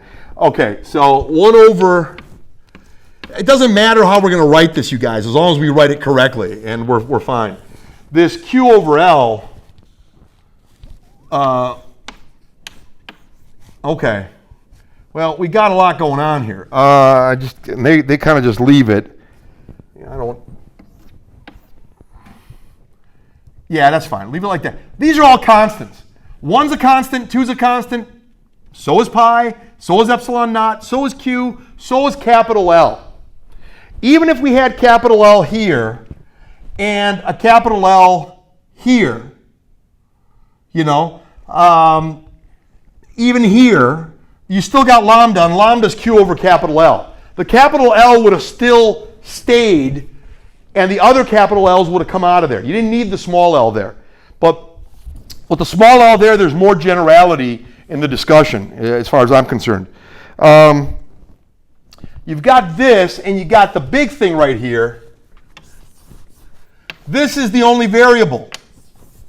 That's the only variable, the R. If that's the case, and again, Dr. Katz uses the notation. They're not using the delta VC, at least for that particular point. R in, R out, what is the potential difference? What's the potential difference in aggregate from the in to the out? That's EDR. VC is going to be the integral from R in to R out, E dr. Good. Well, I can find VC. I can find VC by doing this. And I already know what he is. I just found it. We just found it. The book helped us find it. We know this. 1, 2, pi, epsilon naught, big Q, and big L are all constants. That's the only variable. Integrate that. Integrate 1 over R. That's the natural logarithm of R. That's the natural logarithm of R. So what happens is,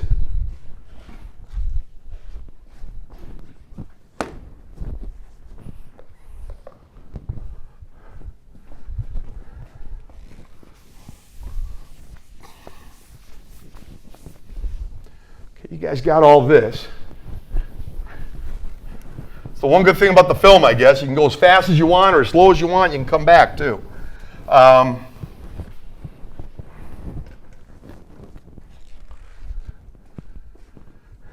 What are we doing? We already said it was going to be a positive answer. V of the capacitor was going to be the integral R in to R out. Sometimes you call it I, sometimes you call it O. In my notes, I call it O and I, so I maybe should have done that here, but whatever. The out means O, or the O means out, the I means in. So EDR.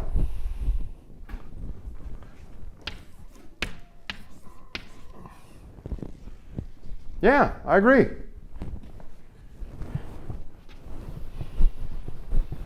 Yeah, EDR is going to give me the potential. EDR is dV. And I keep adding potential and potential and potential to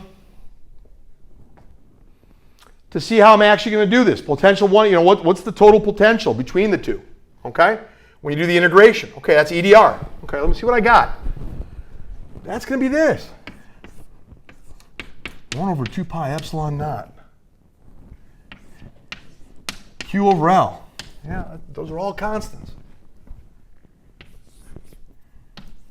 1 times 1 over R dr, or dr over R. That's the only thing you're integrating, in essence.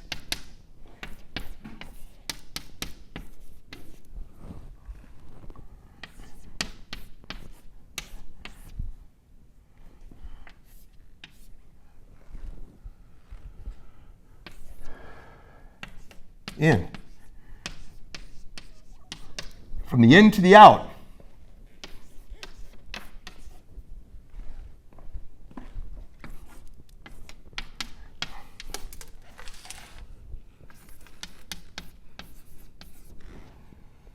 One over 2 pi epsilon naught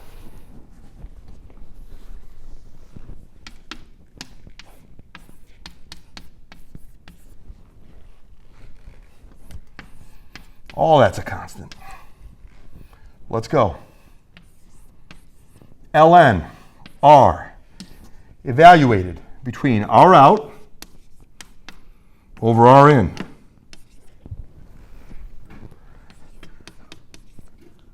That is all this times the quantity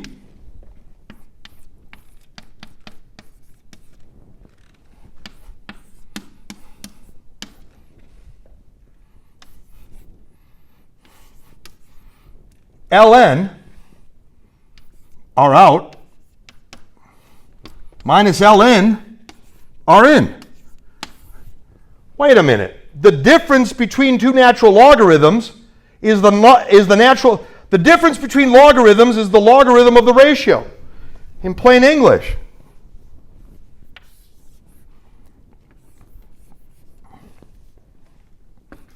R out is bigger than R in. That means the ratio R out divided by R in is a number bigger than 1, which means that the natural logarithm of a number bigger than 1 is greater than 0. It's going to be a positive answer. Yeah, it had to be a positive answer. It had to be a positive answer. Or at least according to what we had seen, it had to be a positive answer. So it's okay. It's working good. 1 over 2 pi epsilon naught Q over L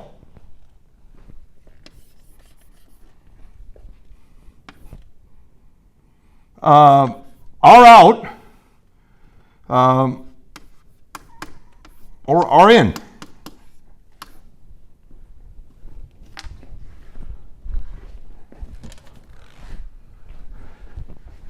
Pretty fascinating stuff. Makes sense that from an E field associated with 1 over R, when you do an integral with respect to R to get the potential difference, the integral of 1 over R to get the potential difference, the integral of 1 over R makes sense that it'd be the natural logarithm. Because if you took the derivative of this, you get back to something like that. Remember, the dV dr is the E field, at least in terms of magnitude. We can straighten out positive or negative. I get it. Depends how you're accounting for what's where. Depends what you're talking about. You can make these things mean a whole lot. As far as absolute value is concerned, we know what that means. The magnitude is going to be what it is. So we can play that game as much as we want. What's going on here? Well, I mean, yeah, we got this. We're still not done. But we got a situation where we could say, okay, there's your V sub C. Can we talk?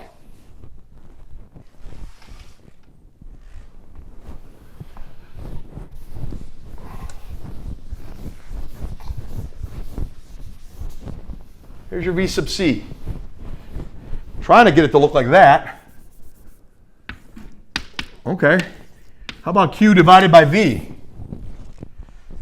How about Q divided by 1 over 2 pi epsilon naught. Here's Q. Q and Q are going to cancel. The L is going to fly upward. The 2 pi epsilon naught, because it's written like this, is also going to fly upward. 1 over 2 pi epsilon naught is going to fly upward. This flies upward. The capital L flies upward. The Q's cancel. And here we got ln R out divided by R in. Yeah, I guess I'll stay where it's at. Let's go. They cancel. These guys fly up top.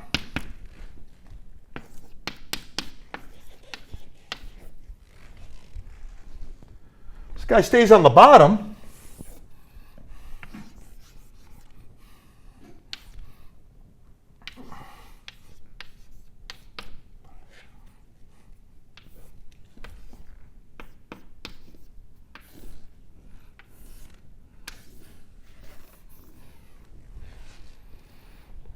Yeah, it looks familiar. It's the same answer. So they're allowing us to kind of, I mean, let's see. Let's just, I think it was important. We didn't need to go there. The book has it. We've seen it before in other circumstances. But I just think it's not a bad idea to go there, I guess, to look at it sometimes. Give another look at it. All right, great. Now what? Well, and I can call this guy R sub O, and I can call this guy R sub I. That's not a big deal. All right.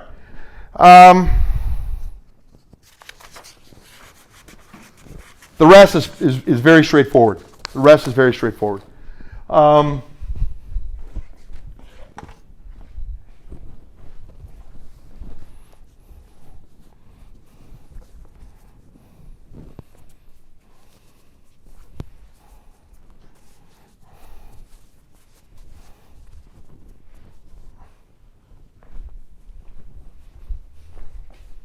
Let me see what I can take out of here. I'm going to leave these here. That's the conclusion I wanted. We got it.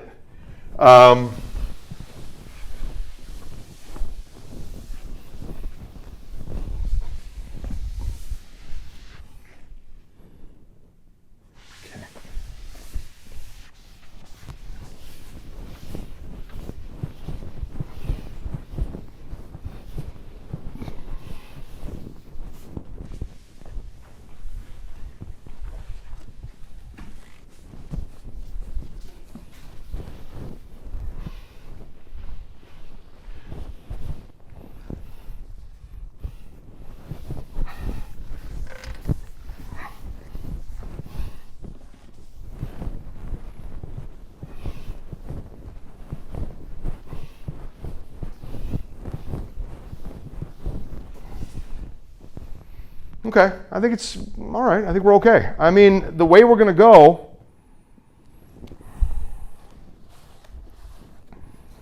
sort of look at this. Pretty fascinating stuff. It's great stuff here, guys. Really neat stuff. Let's go. The ABC aspect of the whole thing, let's go.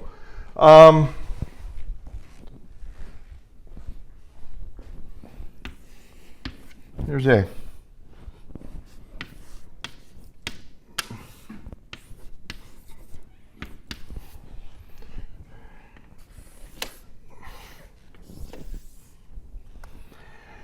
Let's talk about the A. The A cylinder and the B cylinder. Forgive me. The A configuration, the A capacitor, and the B capacitor. Well, okay. Let's just watch it and see. You're not being given a lot to be able to give very, very specific information. But even that's arguable. They're giving you enough that you can give a whole lot of information. But it's all about the ratios that are present. We can use that, and we'll see what happens. Look, this is easier done than said. The C sub A, you guys, is the following. You're using this. I'm going to use R sub O for R out. I'm going to use R sub I for R in. Kind of like how I use it over here. Let's go. Here we go. So we're saying they're identical in every way. So there's a capital L. So let's go for this guy. Look at that right here. This is your blueprint for how you're going to be moving for a lot of the things you're doing. 2 pi epsilon naught over L, nothing major there, over ln R out over R in. Well, what's R out? The R out for the A is 2 ROB. So 2 ROB is what's going on there.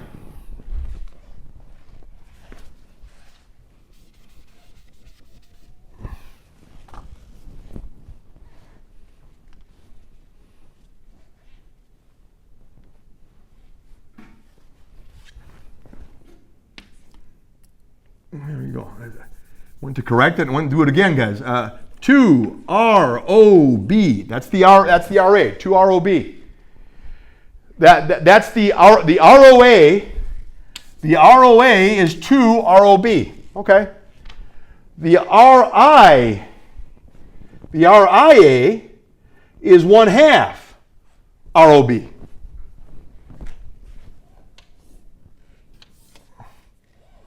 One-half ROB. Okay. A little on the messy side, but still got it.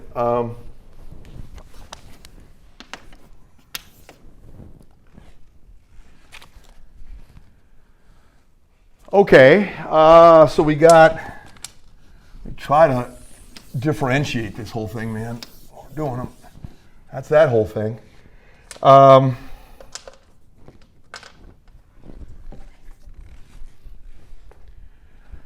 other one is 2 pi epsilon naught, it's capital L again, and that's ln. ROB is ROB. They didn't tell us much more than that. So I'm going to use the ROB on that one. They did tell us the ROA has twice as much distance between, as far as the radius is concerned. It's twice as big a radius, the ROB is. Forgive me, the ROA rather, you guys. The ROA is twice as much radius as the ROB. So I had to write it here. The ROA, that's the ROA. The RIA is 1/2 ROB. So everybody's talking in terms of the ROB in a sense. They both have an inner, which is 1/2 ROB. They both do. Wow. Okay. Here we go. All of this flips, this bottom thing, all of this flips upside down and you multiply with the top. All of this will cancel with all of that. And you got ln ROB divided by 1/2 ROB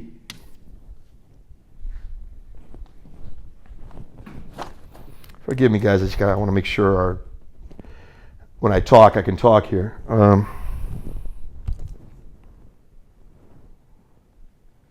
Okay, so far so good, I guess.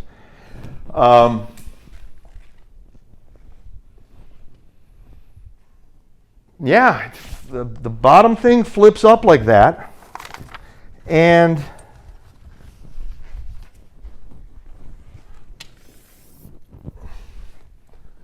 this guy stays on the bottom. It's ln.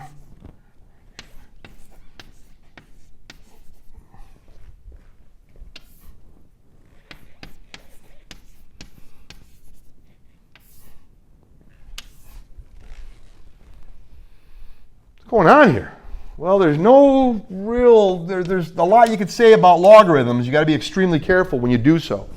Don't get too, don't get too adventurous in what you think might be able to work. Let's leave that alone.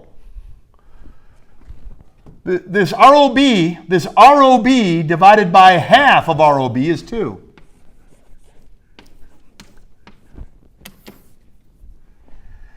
This 2 ROB divided by 1/2 ROB is 4.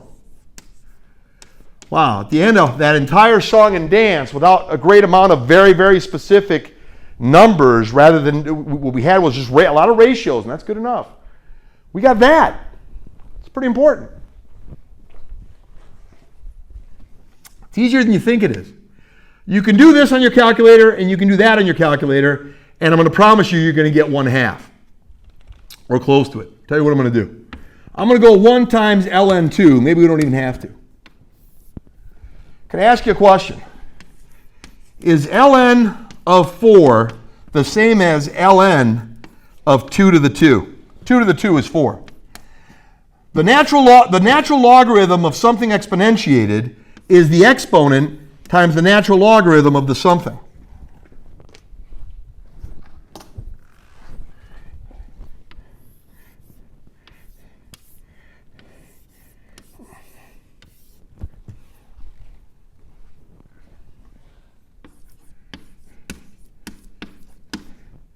The entire quantity, ln2, entire quantity, ln2.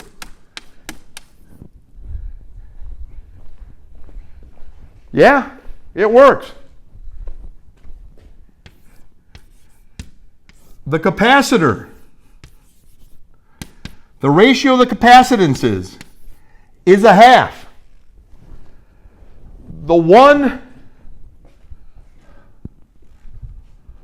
The outer radius that is there, it's very strange. Yeah, it comes out 1/2. Sure does.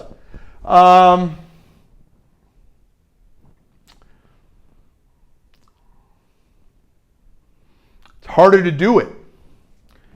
You're covering twice the distance to try to charge up the capacitor for a given voltage. You're going to get half the charge. If you're closer,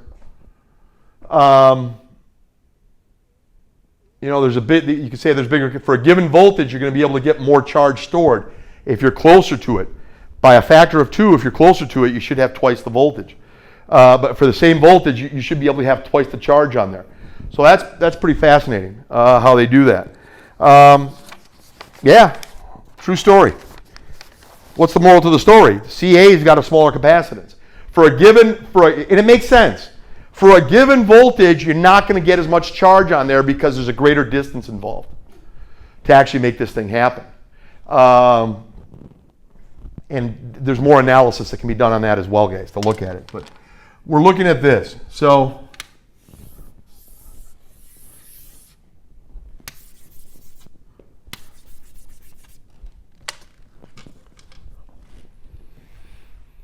that's A.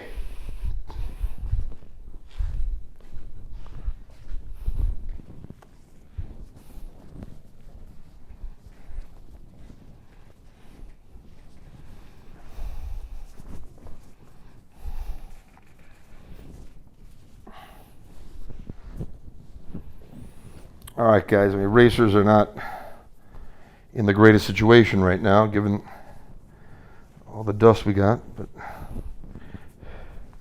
let me do this.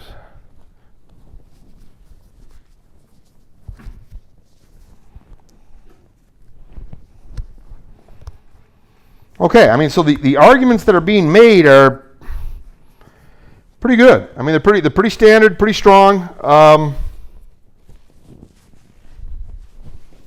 Let's see what we can say.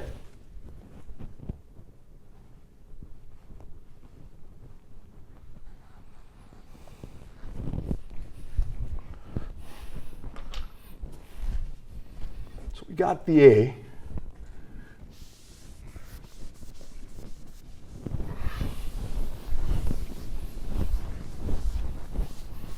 Heck, if that's the way it is, you're only going to be able to get, if you've got half the capacitance for a given voltage, makes sense to me that you probably got half the charge that you can put on there, since you got half. For that given voltage, you can probably get only half the charge on there that the other one had. Let's look at it. We're gonna, I'm looking at this without the notes right now, but I think some of this stuff should come right, should make some sense to us when we get to it. So we got that. The other thing they had asked, what about how things get stored? Well, okay, that's pretty easy. That's pretty easy. We know, so this was A.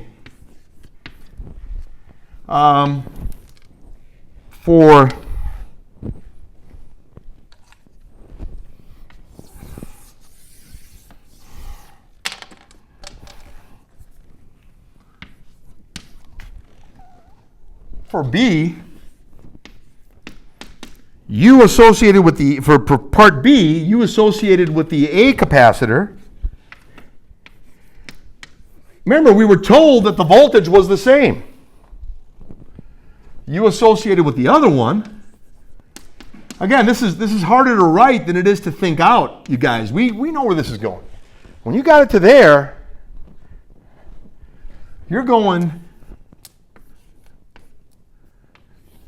UA divided by UB is 1/2 CA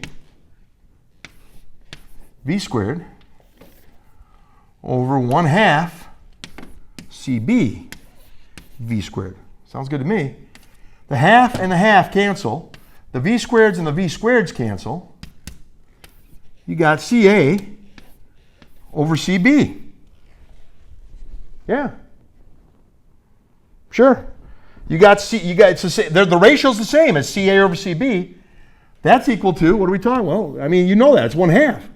We just did it.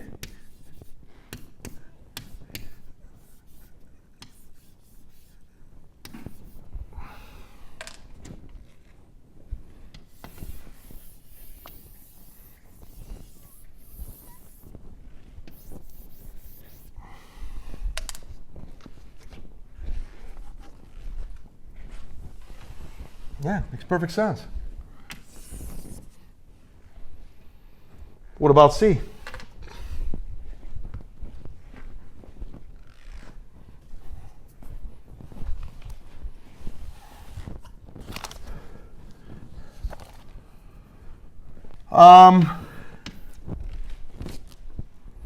C is saying QA over QB. Yeah, we've been there. We've alluded to this. We've got, they want QA over QB. Let's just cut to the chase. What is QA? It's CA times V. What is QB? It's CB times V.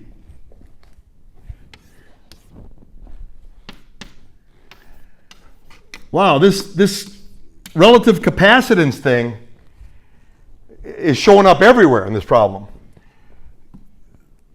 That's a half.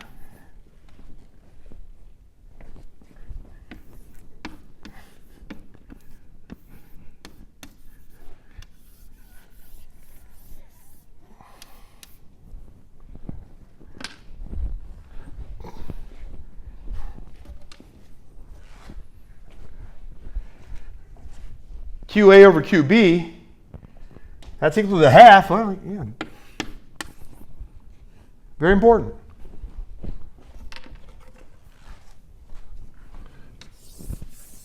QA over QB is going to be a half. Yeah. If you got double the capacitance for a given voltage, you're going to have double the charge when all is said and done. The fact that this thing has to, the fact that A has a bigger radius and everything else is the same, the bigger outer radius and everything else is the same, there is a lot of work to be able to induce the positive charges to leave as you're charging this thing up. There's more work for you to do. Why? Because you're doing it over a longer distance. When you do the integral with the E field, it comes out to a ratio. One's got half the, effectively what can be done, the work that can be done is effectively half the amount of work to get the charges. Half the amount of charges are going to move. I mean, there's more to this. I mean, that's obviously going to meet the eye, but we could sit down and look at it, but perhaps with different language. This would make a little bit more sense if I used somewhat different language, if we had more time to sit down on this and be able to look. Sit down with this. Okay, I mean, so there's a lot being said. There are conclusions, like I said, that I've drawn in other places in the non-calculus discussion of electricity and magnetism. I've gone into quite a bit of that stuff, so I'm going to leave. You'll have access to the videos and some of the discussions there. And if somebody wants to get a hold of the books and stuff like that, I have no affiliation with any book company or anything, but if there's good books out there and they're being quoted and they're being used, please use your judgment what you want to do. I mean, there's great literature out there, and you might want to read how the problem is being constructed, some of the things that are being said. Again, that's absolutely not the business of any teacher, and I have nothing to do with what goes on with the books. My job is just to teach to the best of my ability. All right. So that was that. I'm trying to figure out, I'm probably going to bunch this up into 2 videos, you guys, and I think that's not a bad way to do it. I just think it's better all the way around if we do that. So let me kind of look a little bit here what I got. Let me try to paste this somehow. 1, 2, 3, 4, 5, 6, 7. All right. Let me do problem number 45, and then we'll get together next time and do some more. Some more stuff, I think, would be a good idea. Let's see how we can do this. For problem number 45, how much charge is stored by a parallel plate capacitor? And I don't know, I might have a chance to do more. Let's just see here, guys. I'm really apprehensive.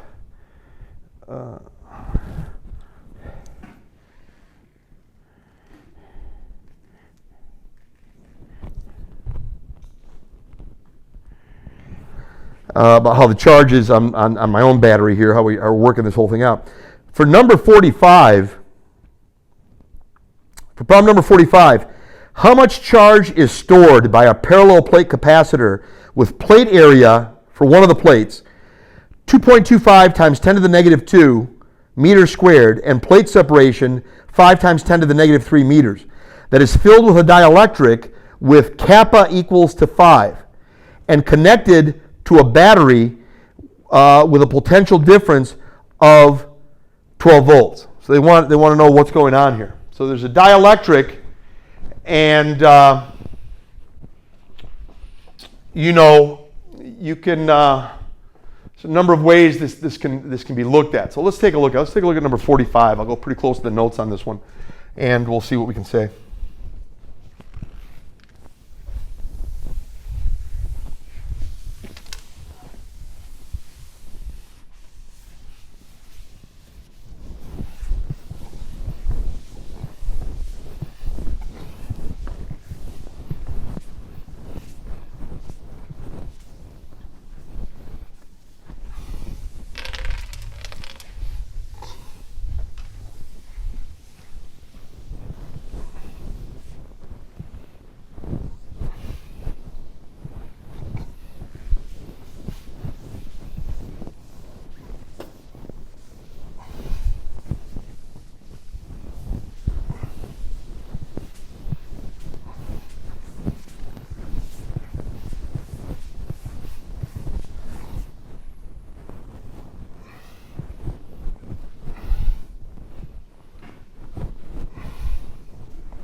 All right, guys, let's try to keep it pretty basic on the discussion of this one.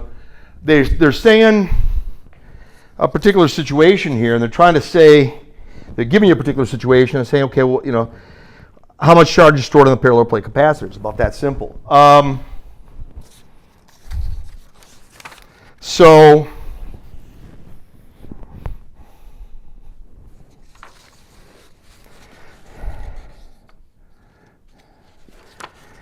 essentially, guys, there's this formula, and there's different there's derivations of it that are pretty fascinating. I do cover a derivation of this, I believe, in the non-calc version once again, guys, and some of the stuff that gets talked about. And the book does it as well. I mean, so we're pretty good. Essentially, they're going about in this direction. I mean, they're saying capacitance C is kappa, not K, kappa, which is the Greek version of K. Kappa epsilon naught A over D. So if the bigger kappa is, the more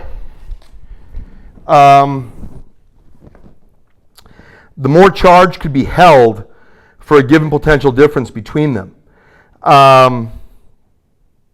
So that's something of interest there. So let me see what I can try to pull out some more here.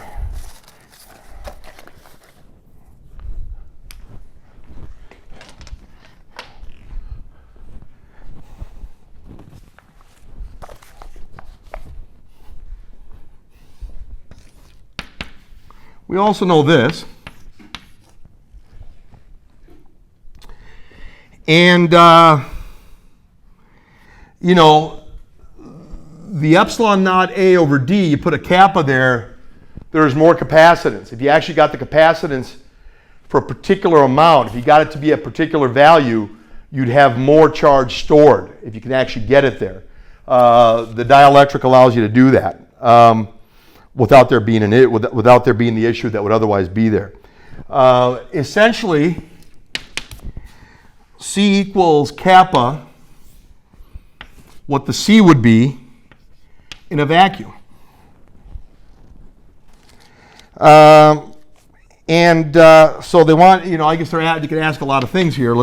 Since they're asking a lot of things, let's answer a lot of things, I guess you could say. They're telling us kappa is 5. And let's go with this. Let's stay with this. Everything else is true, but this is kind of where you want to start. They gave us the data that corresponds to something like this. The kappa is 8. The kappa is 5. The epsilon naught is 8.85 times 10 to the negative 12. This is 2.25 times 10 to the negative 2. Everything's MKS system of units. This is meters squared. This is the epsilon naught. This is the kappa. And they're telling us that the distance between the plates is 5 millimeters, or 5 times 10 to the negative 3 meters. You knock this thing out, we're talking about a capacitance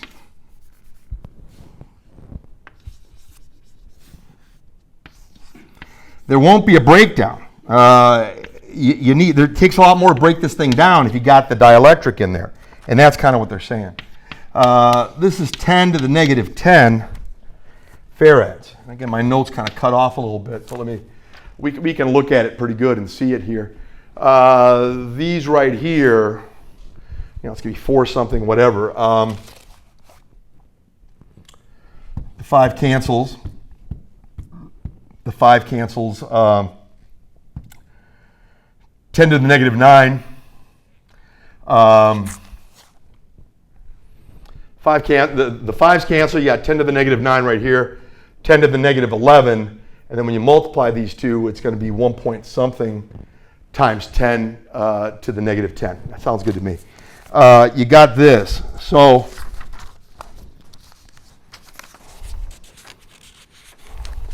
multiply that by V, you guys, and you're going to get what the charge would be in those circumstances. So in other words, they're saying if you could get the potential difference between them to be that, right, that would work. That would work. So what do we got here? Let's just see what's going on here. You got it to here. Yeah, pretty straightforward stuff. Very straightforward at this point. Once you get to here, you simply take, you multiply, you just remember this, guys, is the hardest part of the whole thing, I guess. They're telling you this is the 1.99125 times 10 to the negative. That's a lot of capacitance, whatever. Compared to what it would be otherwise without it there. Yeah, but so yeah, you could do a certain amount of work and get it to be at a lower potential and still have the same amount of charge when you insert the dielectric in here. And so you have this. They were talking about a 12-volt battery. I think it's the battery, they said, connected to a battery with a potential difference of 12 volts.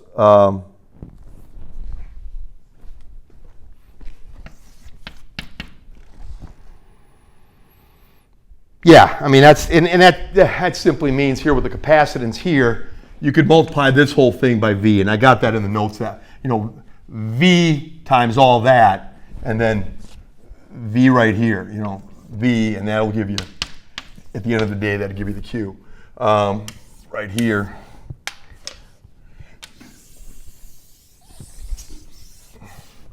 That would be,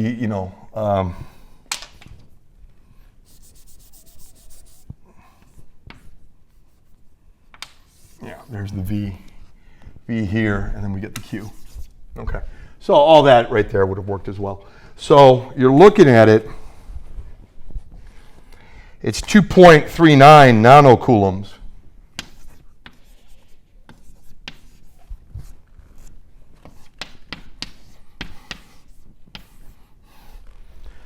if, it might take a while, but to charge it, it'll allow you to go this much.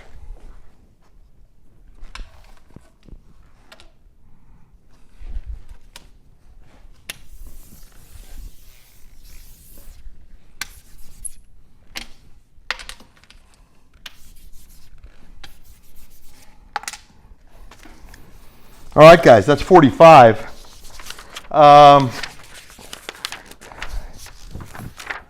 Tempted to do one more here, and I'll leave the rest for the next time we're together.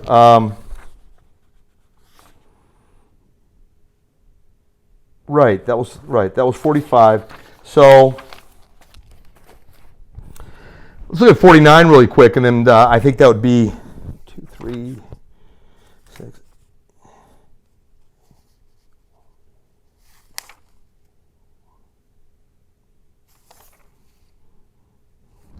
Yeah, let's do 49 and we'll get together next time and finish out the last 6 problems there.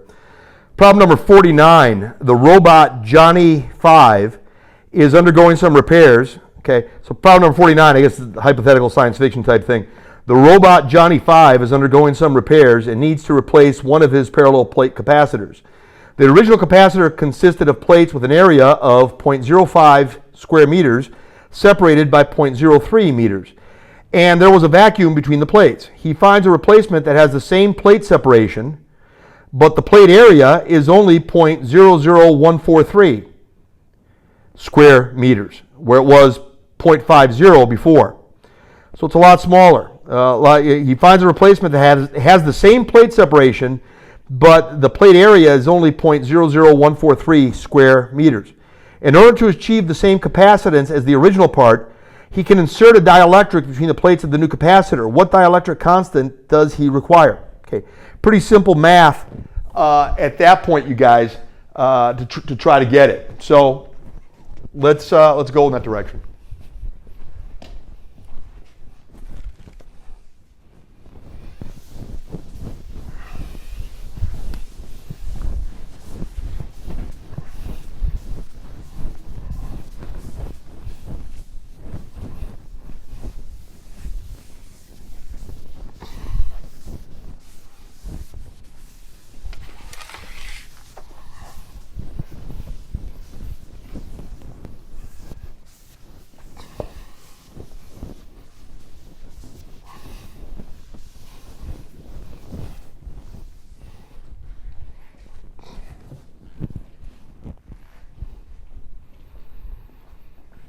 Okay, there's a lot can be said. I think we just set it up with the general, faithful to the general mathematics that's there. I think it gets us out of the woods pretty well. They want the same capacitance. So we're talking about a situation where, if there's no dielectric between there, you can discuss this. You put a kappa between there, something with dielectric. You're looking something like that. Well, I'll tell you what. We want both scenarios to have the exact same capacitance. The first scenario is it was in vacuum. So that was looking something like that. So that's the first scenario is the capacitances have to be, C has to equal C. So what's going on here? Epsilon naught A over D. That's got to equal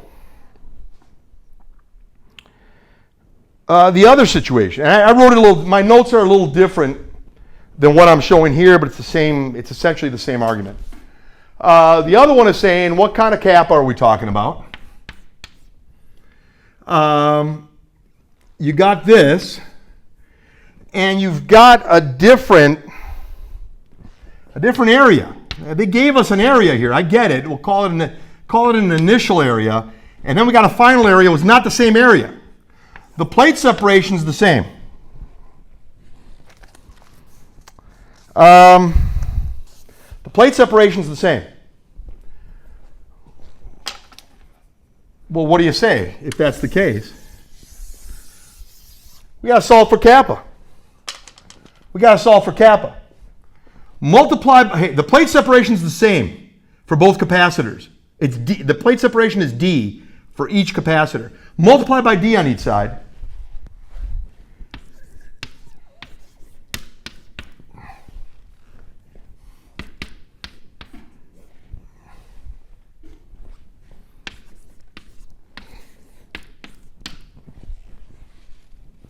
True.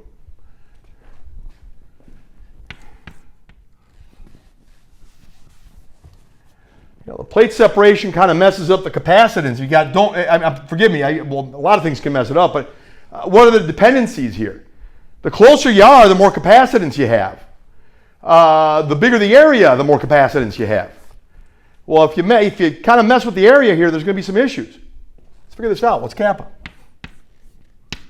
It's a little different than the way I did it in my notes. Not much different, though. What's kappa?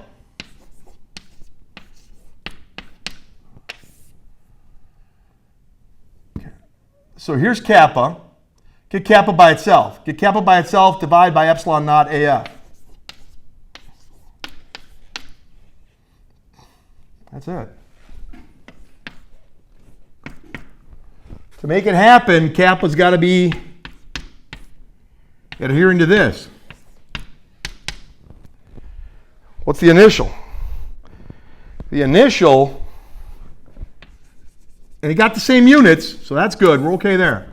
The units are in agreement, we're fine. The initial, it's got square meters. It's the final, or at least the other final, meaning final, final situation. I got to make a choice between here's what it looked like initially, here's what what was presented to me that might work or might not work, right? So kappa's right here. You're basically doing this. What is this? Well, take a walk 5 places here. You got 143. Take a walk 5 places. You got 5,000. 5,000 divided by 143.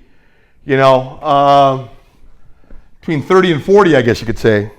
It comes out.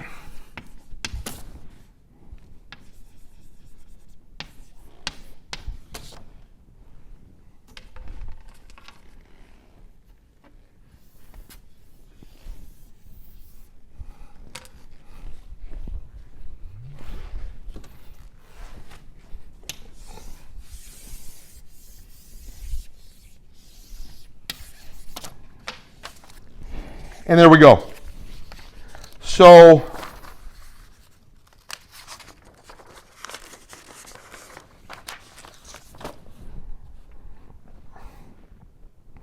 and that's it. Okay, guys. We will finish this. We'll finish this up in the second part of the discussion pertaining to the Katz book, first edition, chapter 27. The second part of that discussion regarding some of the problems in chapter 27 of Katz's book. We'll finish the whole process then. Right now, that's it. I'll end this now and we'll finish it later. Take care. Thank you.